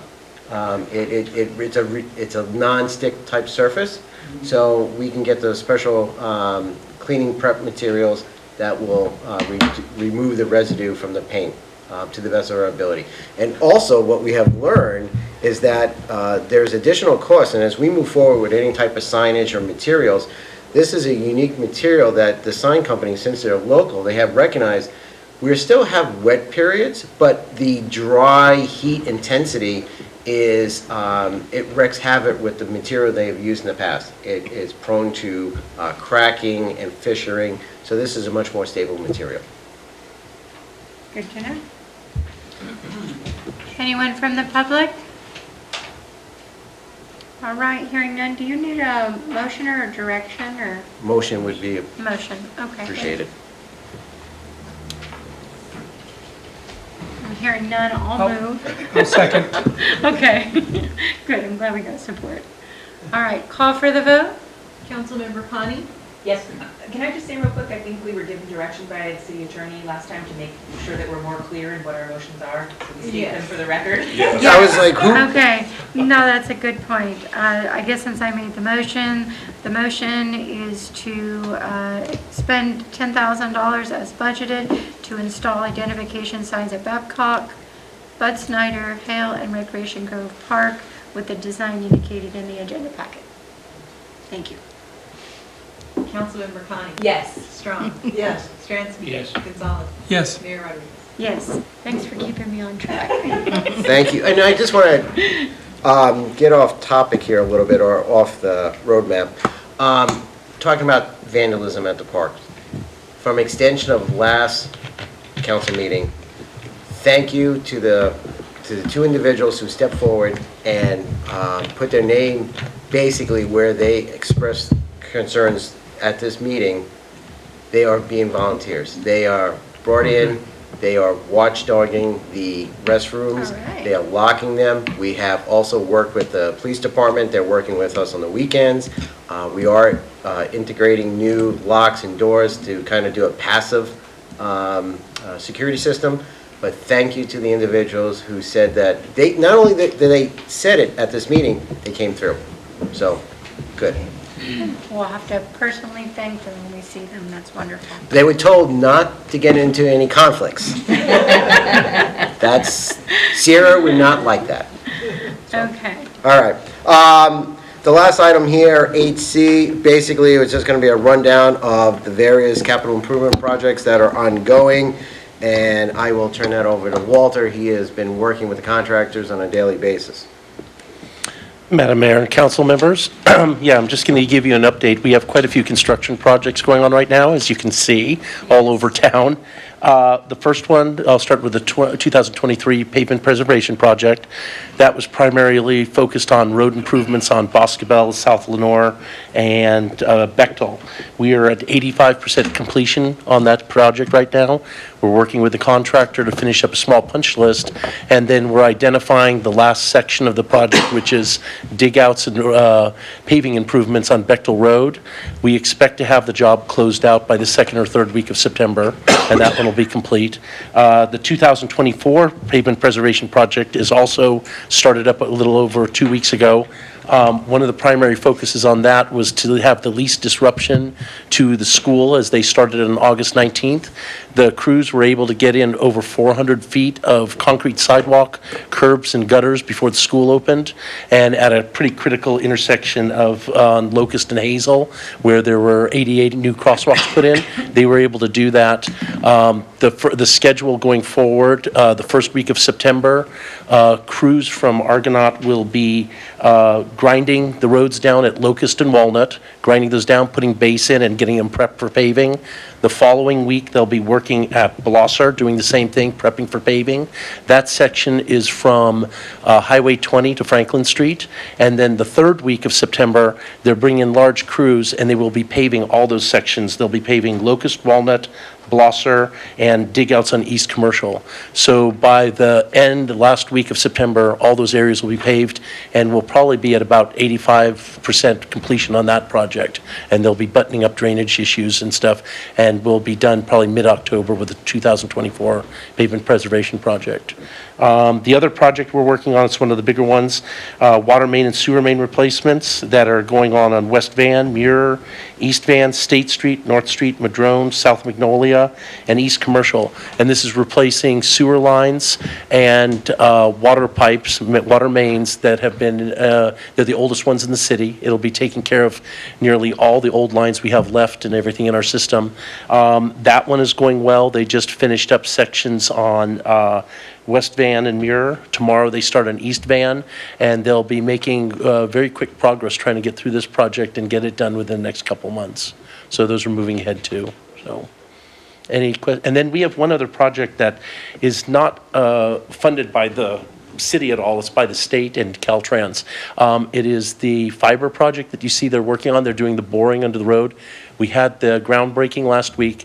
This is part of the California state mandate that the governor has put forth about making sure that there's high-speed broadband available for the entire state, specifically for smaller communities.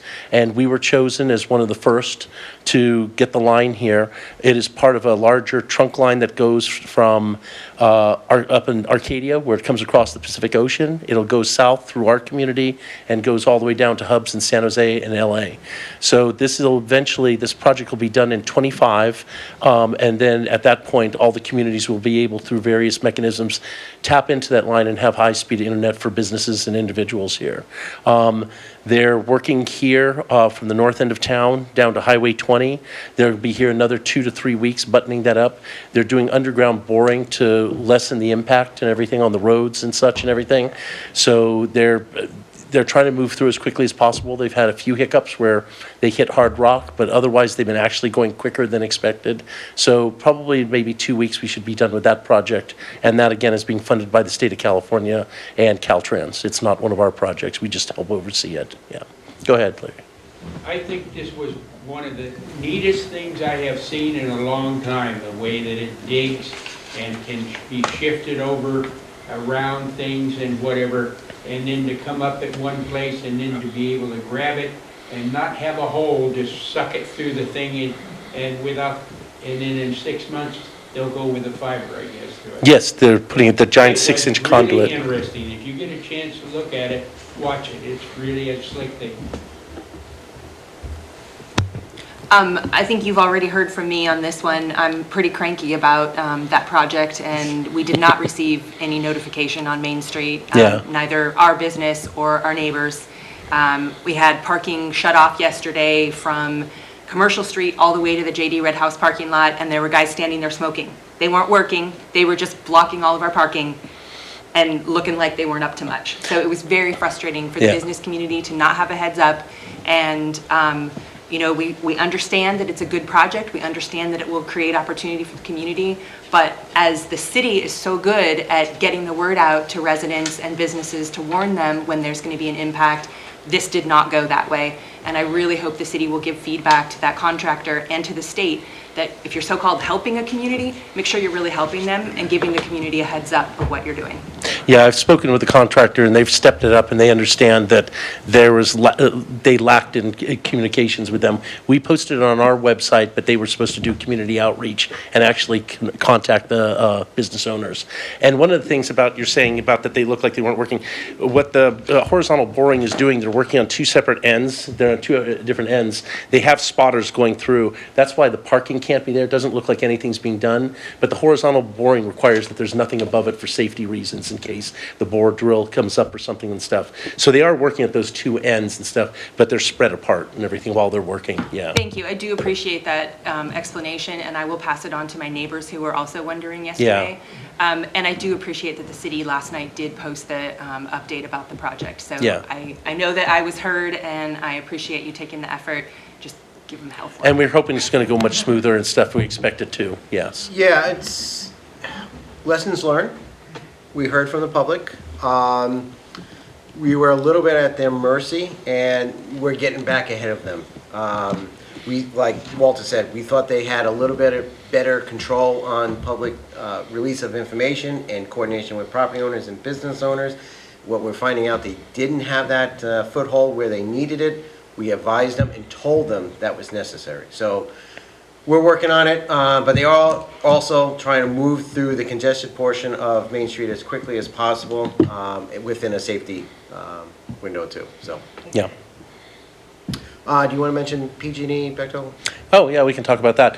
We've brought this up before, that there's an upcoming project we've talked about in Transportation Committee. On Bechtel Road, where the Bechtel Road yard is for the PG&E yard, over 40 years ago, their use permit required that they do road improvements and sidewalk improvements. So through several decades, it's been put off by PG&E for financial reasons and everything else. This time, they're doing improvements on that yard. We've held them to doing those improvements. Since that use permit was first put into place, the senior center is there, the hospital, Haehl Creek subdivision. It's built up a lot more than it used to be when they first got there. One of the things is lack of connectivity. So what we've been doing is working with them. PG&E this is a funded project from them. The city is just doing oversight. But what they'll be doing is a slight road realignment that was planned years ago on Bechtel Road to accommodate a sidewalk that starts from Sandy, goes to the intersection of East Hill and around East Hill, and puts in all new sidewalks for connectivity and an ADA ramp there for future use. It's going to be a huge benefit. Right now, we're doing a final approval on the set of plans. They're getting their encroachment permit, and then they're going to start a very big community outreach because they need to contact, there's a lot of businesses there and driveways. There's several driveways that'll be impacted by the road realignment, the few feet and everything. They are expecting, if everything goes smoothly, to start work end of September, beginning of October, and they are going to get it done within a month and a half to 2 months. And they will be making safety improvements on Bechtel Road and all the sidewalk improvements in that whole area. So I think it'll be a big benefit to the community. Walter, in the Transportation Committee meeting, we talked about whether the city would be able to mobilize contractors to complete the sidewalk on the north portion of the east side of Bechtel Road so that we would have sidewalk from the corner of East Hill all the way to the senior center and the senior apartments. Right. Has any progress been made on that? Well, they're choosing a contractor. They haven't gotten that far yet. They have a couple contractors, so we'll be initiating something with that. We have measured it up. We've put an initial price tag on it. If it does not work with them, we've identified another source of funding through MCOG that we might be able to use, but we are looking at that to connect that up and see if we can do that in conjunction or right after, so that basically we'd have sidewalk connectivity from South Main all the way down to Sandy and really connect it up for all the people who use that area. That would be so fantastic. It I would. just want to emphasize that I've heard from several residents of the senior apartments there on Bechtel. They would be thrilled to have continual sidewalks so that they could walk down to the Haehl Creek Trail and not have to, you know, I mean, some of them have walkers, some of them have mobility devices, and right now they just can't on the areas that aren't. I've agreed. We've watched at the safety aspects of it with people with walkers, with strollers. The Haehl Creek Trail is going to be opening up soon and be more active. The Great Rail Trail, we have all sorts of things in that area that I think within, you know, next year when all this is done, it's going to be a much more viable route for people to use and much much safer. Yeah. Since we're talking about that, when we do go to put in a crosswalk, will there be discussions, at least at the transportation committee level, about what those crosswalks would look like? Because that traffic can go through there pretty quickly, so just a regular crosswalk you're walking across could be still a potential for an injury. There needs to be some kind of We're looking at lighting safety. or something of that nature to get people to stop. Yeah. Okay. No, it's a heavily trafficked, and it's we have to look at speed controls for there too. Okay. Yes. Thank you, Walter. That's what I have. Okay. All right, anybody from the public on city manager reports or recommendations? Hearing none, I'm going to move on. Department recommendations, we have the presentation and possible adoption of fiscal year 2024-25 budget, and I'll turn it over to Manuel Orozco, our financial director. Thank you, Madam Mayor, Council. I have before you, hopefully, proposed fiscal year 2024-25 budget. So at the August 14th meeting, City Council, under advisement from staff, decided to table this item in order to be able to perform some more quality control on the document itself. And so in that particular period of time, since August 14th, we've added the elected officials to the FTE totals. We've changed the language on the basis of budgeting to reflect the annual budget, that it is an annual budget. We changed the basis of budgeting the letter of transmittal and city council pages to accept editorial questions from Councilmember for doing that for us. I'll miss out for that. We changed the revenue and expenditure budget for the airport to make it more robust and kind of adopt some of the changes that need to move, how we need to have moving forward for review of the fees and everything like that that are coming by, and with all the different things with the FAA Part 16. So we wanted to be able to reflect that and have appropriations available for that. We added approximately $160,000 through various funds in order to be able to cover costs of a backhoe that there's desire to purchase. We increased in Fund 100, 2,654.60, the other contract section of the Police Administration, $20,000 to reflect Minnesota County Sheriff's Office contract.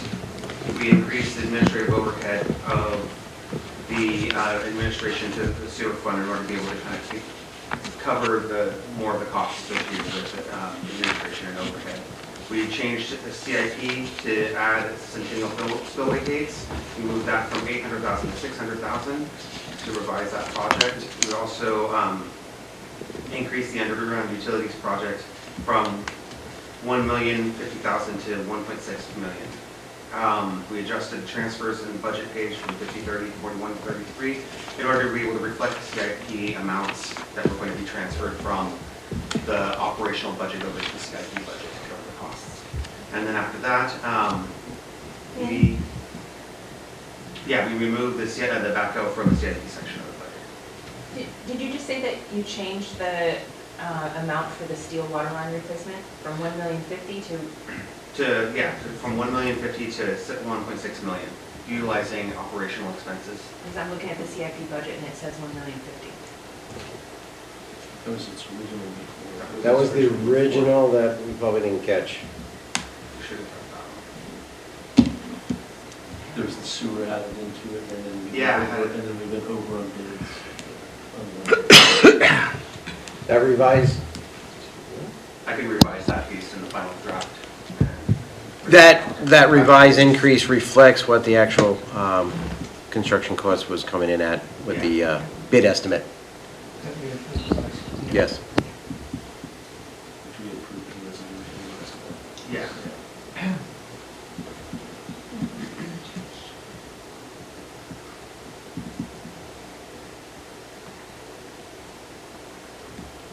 make that adjustment in the final copy. I should have already been taken care of. My apologies on that. And that's pretty much all the changes that I had. Do you have any more questions?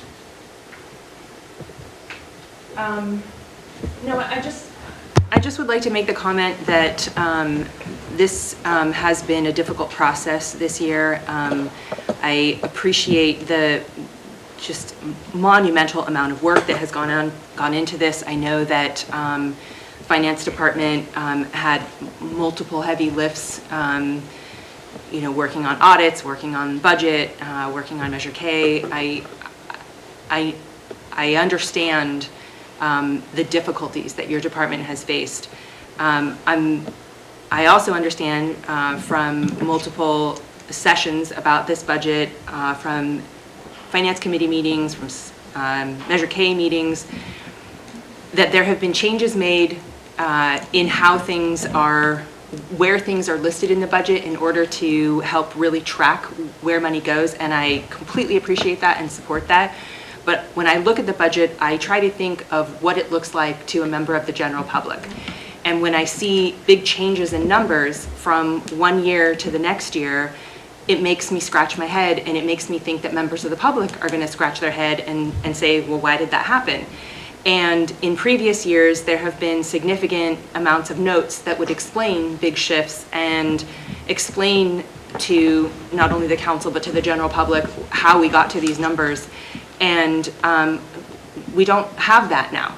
And it just makes me uncomfortable to think about someone who isn't a finance director or a city manager or someone well-versed in municipal finances who would look at this document and have questions, big questions. And that's all I'll say.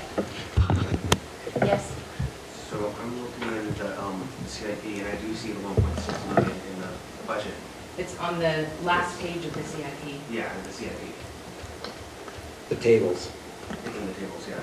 So it is 1.6 million. The last page of the CIP budget that says capital improvement project budgets by fund, it says steel water replacement, $1,050,000 for 24-25, right before the resolution.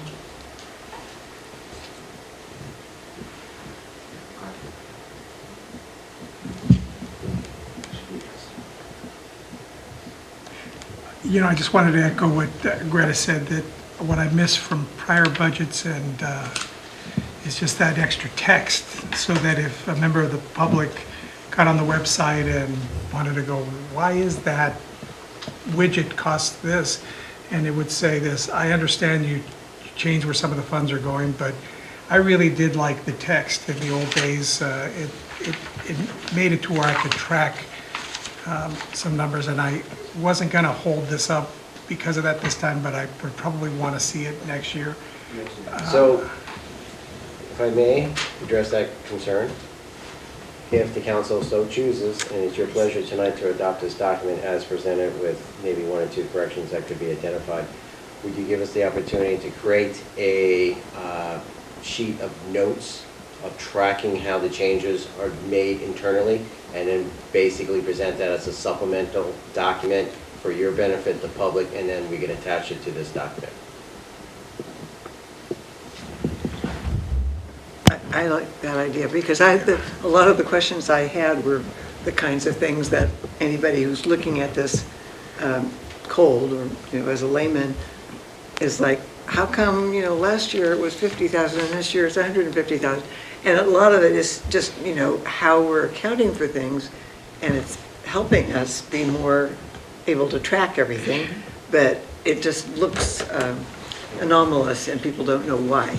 So if it can be done relatively simply with a few page addendum, like to explain some of the ways things were shifted, I think that's a great idea. And we've had the benefit of being up here, so we get it. But I was thinking the same thing Greta was saying, that if I got on our website and was looking at this budget, because sometimes I go to other cities' budgets and go, and some of them I truly can tell you I don't understand. And some are laid out, so That's what I'd like to see next year, but I think the tracking changes this time would be at least helpful. Because if I got asked, I could say, let's go to this note page, and if that doesn't answer, we'll get you your answers.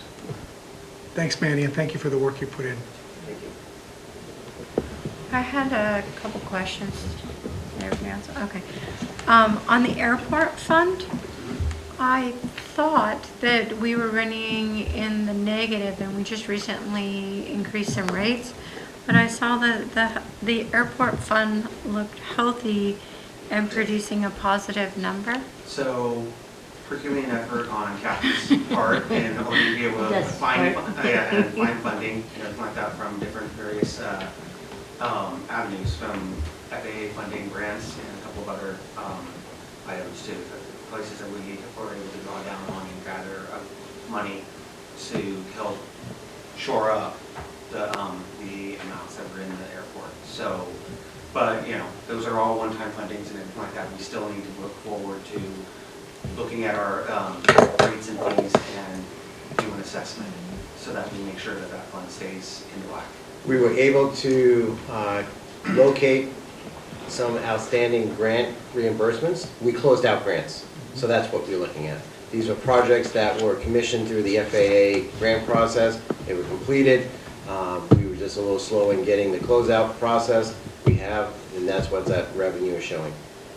Okay. And the biggest one was the closeout of the runway project from 2-3 years ago. Because it looked like That we was were $151,000. Okay, because I was only seeing like a $40,000-$50,000. So if we had significant numbers coming in, that would make sense. Okay, that's helpful. And then I'm trying to find the page. I know when I went to print it on my computer, it was page 138, but I can't find it in the document. But it had the list of all of the positions, and it had the total number of employees. Do you recall what page that might be on within the budget Staffing plans towards document? the front of the document, Yeah, so okay. it wouldn't be at the rear. Okay, I'm scrolling all the way back to the front. But anyway, I had noticed that the number of employees, the total number at the bottom, didn't add up. I believe it said something like 22, and let me think. And here it is. You're looking at, it's basically, geez, my screen is one. The number of employees, when you add it up, it doesn't match the total number at the bottom. Oh, here it is. It's on page. 22 and 25 doesn't equal 62, is that what you mean? Well, on this page right here that says, let me see. It's on the first page of the summary of change in FTE. And when I add up that number, it did not equal 22. Let me just see real quick. Anyway, if you could double check that. I know I did it. I know it was like midnight at home when I was reading it, and then again at 5 a.m. So it's possible that I missed it, but I was pretty sure that math didn't add up. So just double check that. That's not critical. I mean, obviously positions aren't changing. I looked at each category, and in fact, that is what we're funding. My recollection was that the total number at the bottom didn't look correct. We can take a look at that. That's Okay. probably just something we could pivot table. Okay. Probably as things were changing, the number just didn't get updated at the bottom of the table. I think the numbers, it's just the way it's depicted is off. Yeah. Okay. Yeah. It's the numbers, it's just that you have to. Well, I looked at each position. I was like, yes, we approved that, we approved that, we approved that. So I wasn't super concerned about the total number, but thought it was worth mentioning. Yeah. Okay. Take a look at the pivot table and see what's actually happening. Yeah, no, the numbers do add up. You just have to go to the total for each department. Right. So the numbers are correct, the representation is a little skewed. And then I know Councilmember Strong had said before how much she appreciated the pie graphs, and I know that was a bit of difficulty in trying to get these back into this document, but I too did appreciate the pie graphs because they really tell the story. For example, if you're looking at the pie graph for revenues, it shows that 60.14% comes from taxes, and then the rest from other various ways that we get it. But what really stands out is when you look at the expenditure side and you see what portion of our income or what portion of our expenses are expended on our police department. That really gives you an understanding of where the bulk of the money is spent within the city of Willits, what services we're receiving. So I just thought those really helped. Yes. And I mentioned also to Mandy that on those pie charts, especially those two, kind of the summary, where's the revenue coming from, where are the expenses going, that in addition to the wedge or a percent, that we have a number as well, so that tracks back to. On the expense side, there are no percentages on that one, but it looks like police department is somewhere maybe around 45% of our budget. Does that sound about right? Yes. Yeah. So I'd like to have the number as well as the percent. Thanks. And community development has a good chunk too. We didn't leave you out. Yet. All right. Is there anyone from the public that wants to address us on the budget item? There's been a lot of discussion. It's been before council multiple times. We've hashed it out at the finance committee many, many times. And like Greta said, there's been a lot of work done on it. That's appreciated. And if there's no further questions or comments, maybe now is the time to I would like to adopt move it. the adoption of the 24-25 budget as presented by staff with those changes. Can you add that that would be incumbent on an addendum? Yes, with the With notes. addendum that city manager promised will come. Explaining the tracking of the changes. Are you clear on the motion? Yes, we are. Yeah. I made a promise, but no, I provide. Okay. We're going to hold you to it. Yes, I'm used to it. All right. I'll call for the vote. Who seconded? I did. Thank you. Councilmember Connie? Yes. Strong? Yes. Stransky? Yes. Gonzalez? Yes. Mayor Rodriguez? Yes, the motion carries. Thank you. Yay. Good. All right. All right. We're now at the 10:20 hour. Thank you for sticking with us, everyone. Moving on, we have, what do we have? We have the department monthly reports. They're included in the packet. And is there anything further to add for airport? Nothing, but may I add something else? Sure. Staff would like to wish a very happy birthday to Councilmember Strong and Councilmember Connie. Oh. Matches was Monday and Greta's is tomorrow. Or yesterday, excuse me. Happy belated birthday and soon to be. And your present from staff was a public hearing. Thank you all so much. All right. Community development. I'm okay, Mayor. You're tired? He spends. You did a good All job. right. Finance? Nothing more. All right. You're making us happy. Police department is not here, but their report is included in there. If you're watching and you're not here present this evening, you can go on the city's website and see it as part of the agenda packet. Services and facilities, anything more? I just got a call out to the crews and stuff. All the divisions have been working really hard this summer, and so getting a lot done. So everyone's been working really hard, and a good group of people. Good. Yep. All right. Anything for utilities? Nope. Nope. We're all good. Neither either. All right. City council announcements, communications, and reports. Oh, you want to go first tonight? Okay. I wanted to give a shout out to Davey Bowles from our community development department. I encountered a very sad situation in our community of a community member who could have benefited from adult protective services. I talked to Davey at length about the situation, and he was so compassionate and so informative. And I just think we couldn't have a better person in the position that he's in. And I feel so grateful that our community has such a tremendous employee. So I wanted to say thank you to Davey. All right. I totally agree.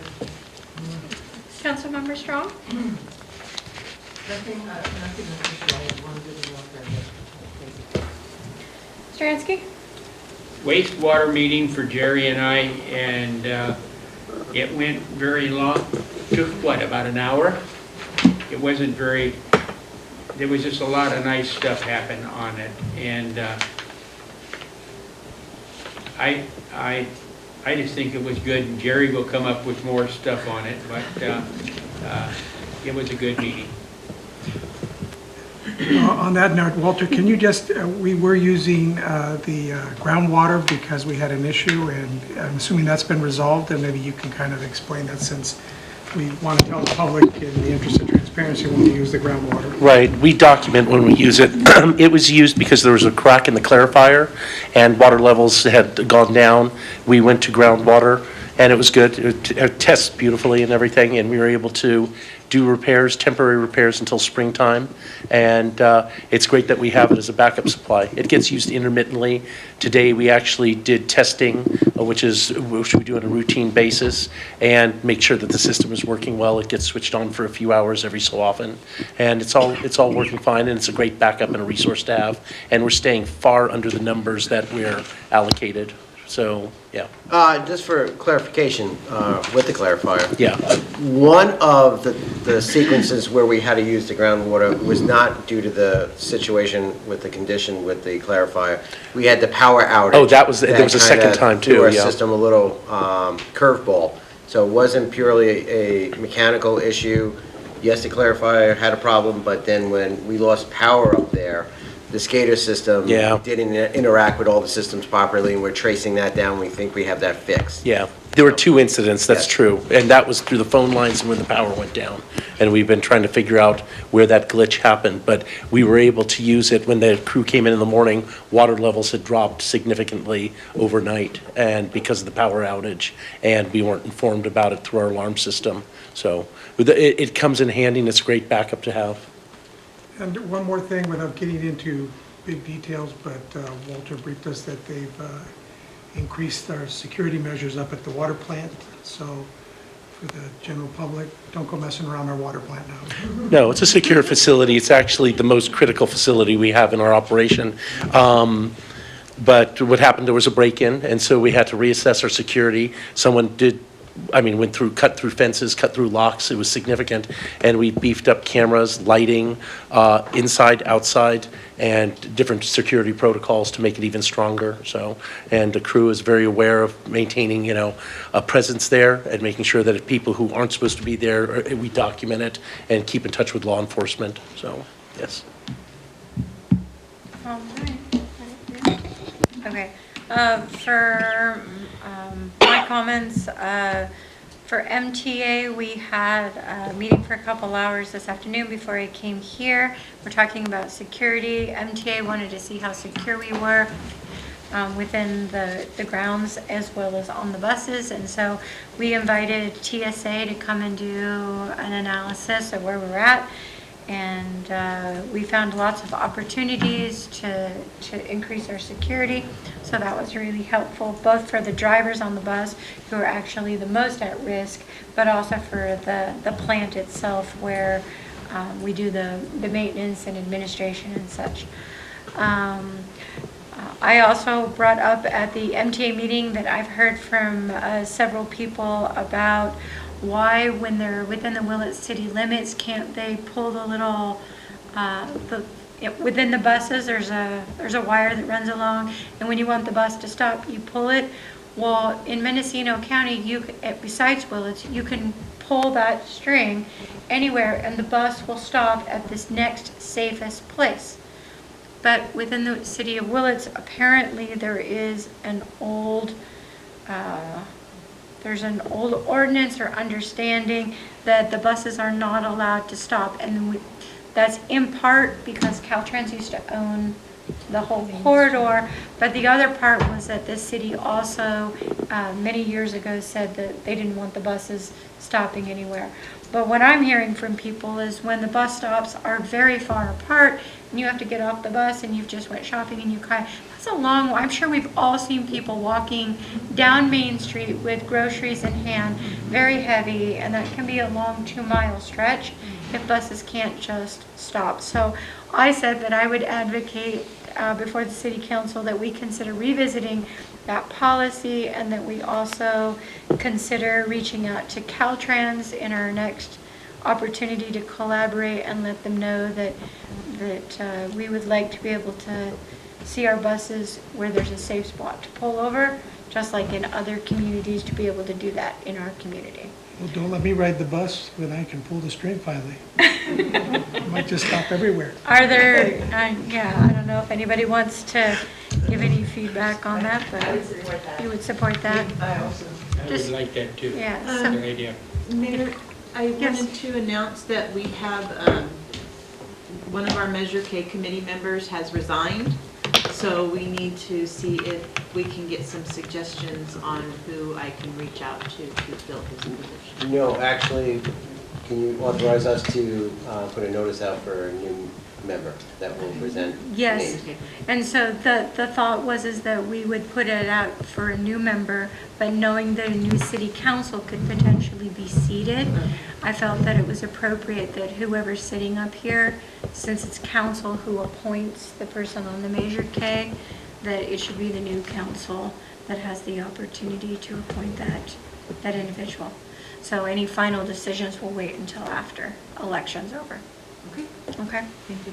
All right, the other thing, let's see, Route 9 in Ukiah. So if there's a college student and they've taken a night class and they need to get home, unfortunately, they can't get to Willits, but they can get from the college to a location in Ukiah. So the bus is going to be running, the last bus leaves Mendocino College at 10 p.m. and will take you anywhere that the Route 9, which Route 9 generally circles Ukiah, they can get on the bus as late as 10. It runs every hour, on the hour, in the evening, and the bus finally completes its tour at 11 p.m. And a third of the cost that MTA is having to pay for that expense, Mendocino College has put up the money for that because they recognize that that's important, and then MTA has put up the other 2/3 of the money. The other thing that MTA had a short conversation about, and I'm advocating for that, is that MTA was very, very conservative when we had our CARES funding. And unlike the city, when we had our CARES funding, we were able to earmark it and still continue to spend it. Well, MTA found out later that they're in a different position where it's almost like they received the funds twice because we didn't spend it. So had we spent it, we could have spent it essentially on most anything we would have wanted, but we were saving it knowing that the economy was changing and that more people were going green and that there would be less fuel tax. But as a result of that, it looks like that it's very plausible that MCOG has the authority to essentially take the money from MTA and use it on whatever they want. It looks like it's their discretion, and so we're kind of pleading with MCOG that we understand they have that authority, but hopefully they recognize that MTA was very conservative, and that in taking the money, which is likely to happen, that they save it for transportation shortfalls or MTA needs or pilot programs, anything that's related to what normally MTA may have been intending to spend it towards that benefits riders, since that was originally where it was intended. And I know you're on MCOG, so I'm just hoping that you'll hear me and our thoughts. So I advocated for that at the meeting on behalf of those who ride the bus. And I think that is it for me. Yeah. How about good and welfare? So sponsored a garden tour or open house at the Whisk Center. It's an NCO-supported community garden. And I just want to mention that they have plots available. So if there's people out there that want to grow their own plants for food or for herbs or for flowers, whatever, contact Mike Adair or NCO and find out about that. It was a nice open house. It's a beautiful garden. It's small and it's very nice, and you get a lot of support. If you're a gardener, you get compost and water and advice, so it's great. The other thing is that, well, along with the Chamber of Commerce and Mendocino Women's Political Coalition, the Grange, and the League of Women Voters of Mendocino County, we are sponsoring a candidates forum, which is scheduled for Sunday, October 6th. So it'll be the day before the Elections Department mails out the ballots, and it'll be for the 3 local races that are contested, which is the City Council, the Board of Education District Representative, so it's countywide, and for our Willits Unified School District Board. So there are contested elections on all 3 of those, and it should be an opportunity for people to figure out who's running. What time? 4 o'clock. You said October 6th? Yeah, October 6th. And there will be posters, and 4 o'clock will be city council candidates, and then 5 o'clock will be the school candidates. Now that's here or where? It'll be at the Grange, at the Little Lake Grange. Over. And then we know that anytime there's a special event, that we get lots of tourists in town, and Roots of Motive Power on September 7th and 8th, that Saturday and Sunday, will be hosting their event at Recreation Grove, and at the same time, Willits Youth Soccer will be having their opening day kickoff activity, so it's going to be very busy down there at this end, and I hope that that translates to busy storefronts downtown. And I don't think that the Chamber mentioned it specifically, but on September 21st is the Harvest Moon, big celebration downtown. So that's going to be another Street closure, yes. Yeah, another street closure, and another opportunity for people to greet their neighbors and go shopping and have entertainment and all that. And Saturday is this Saturday, the Lions Club's hosting the Little Lake Blues and Brews event in the park. So that's a free event, that's a fundraiser. Everybody's welcome to come out. Hopefully we get a lot of people from out of town, staying in hotel rooms, shopping locally. So shout out to the Lions Club and all our sponsors for making that a free event. A lot of the artists that are there, people are paying $40 or $50 to go see.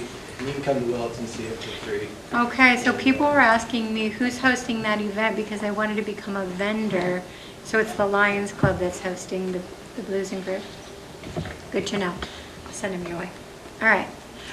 With that, it is 10:36.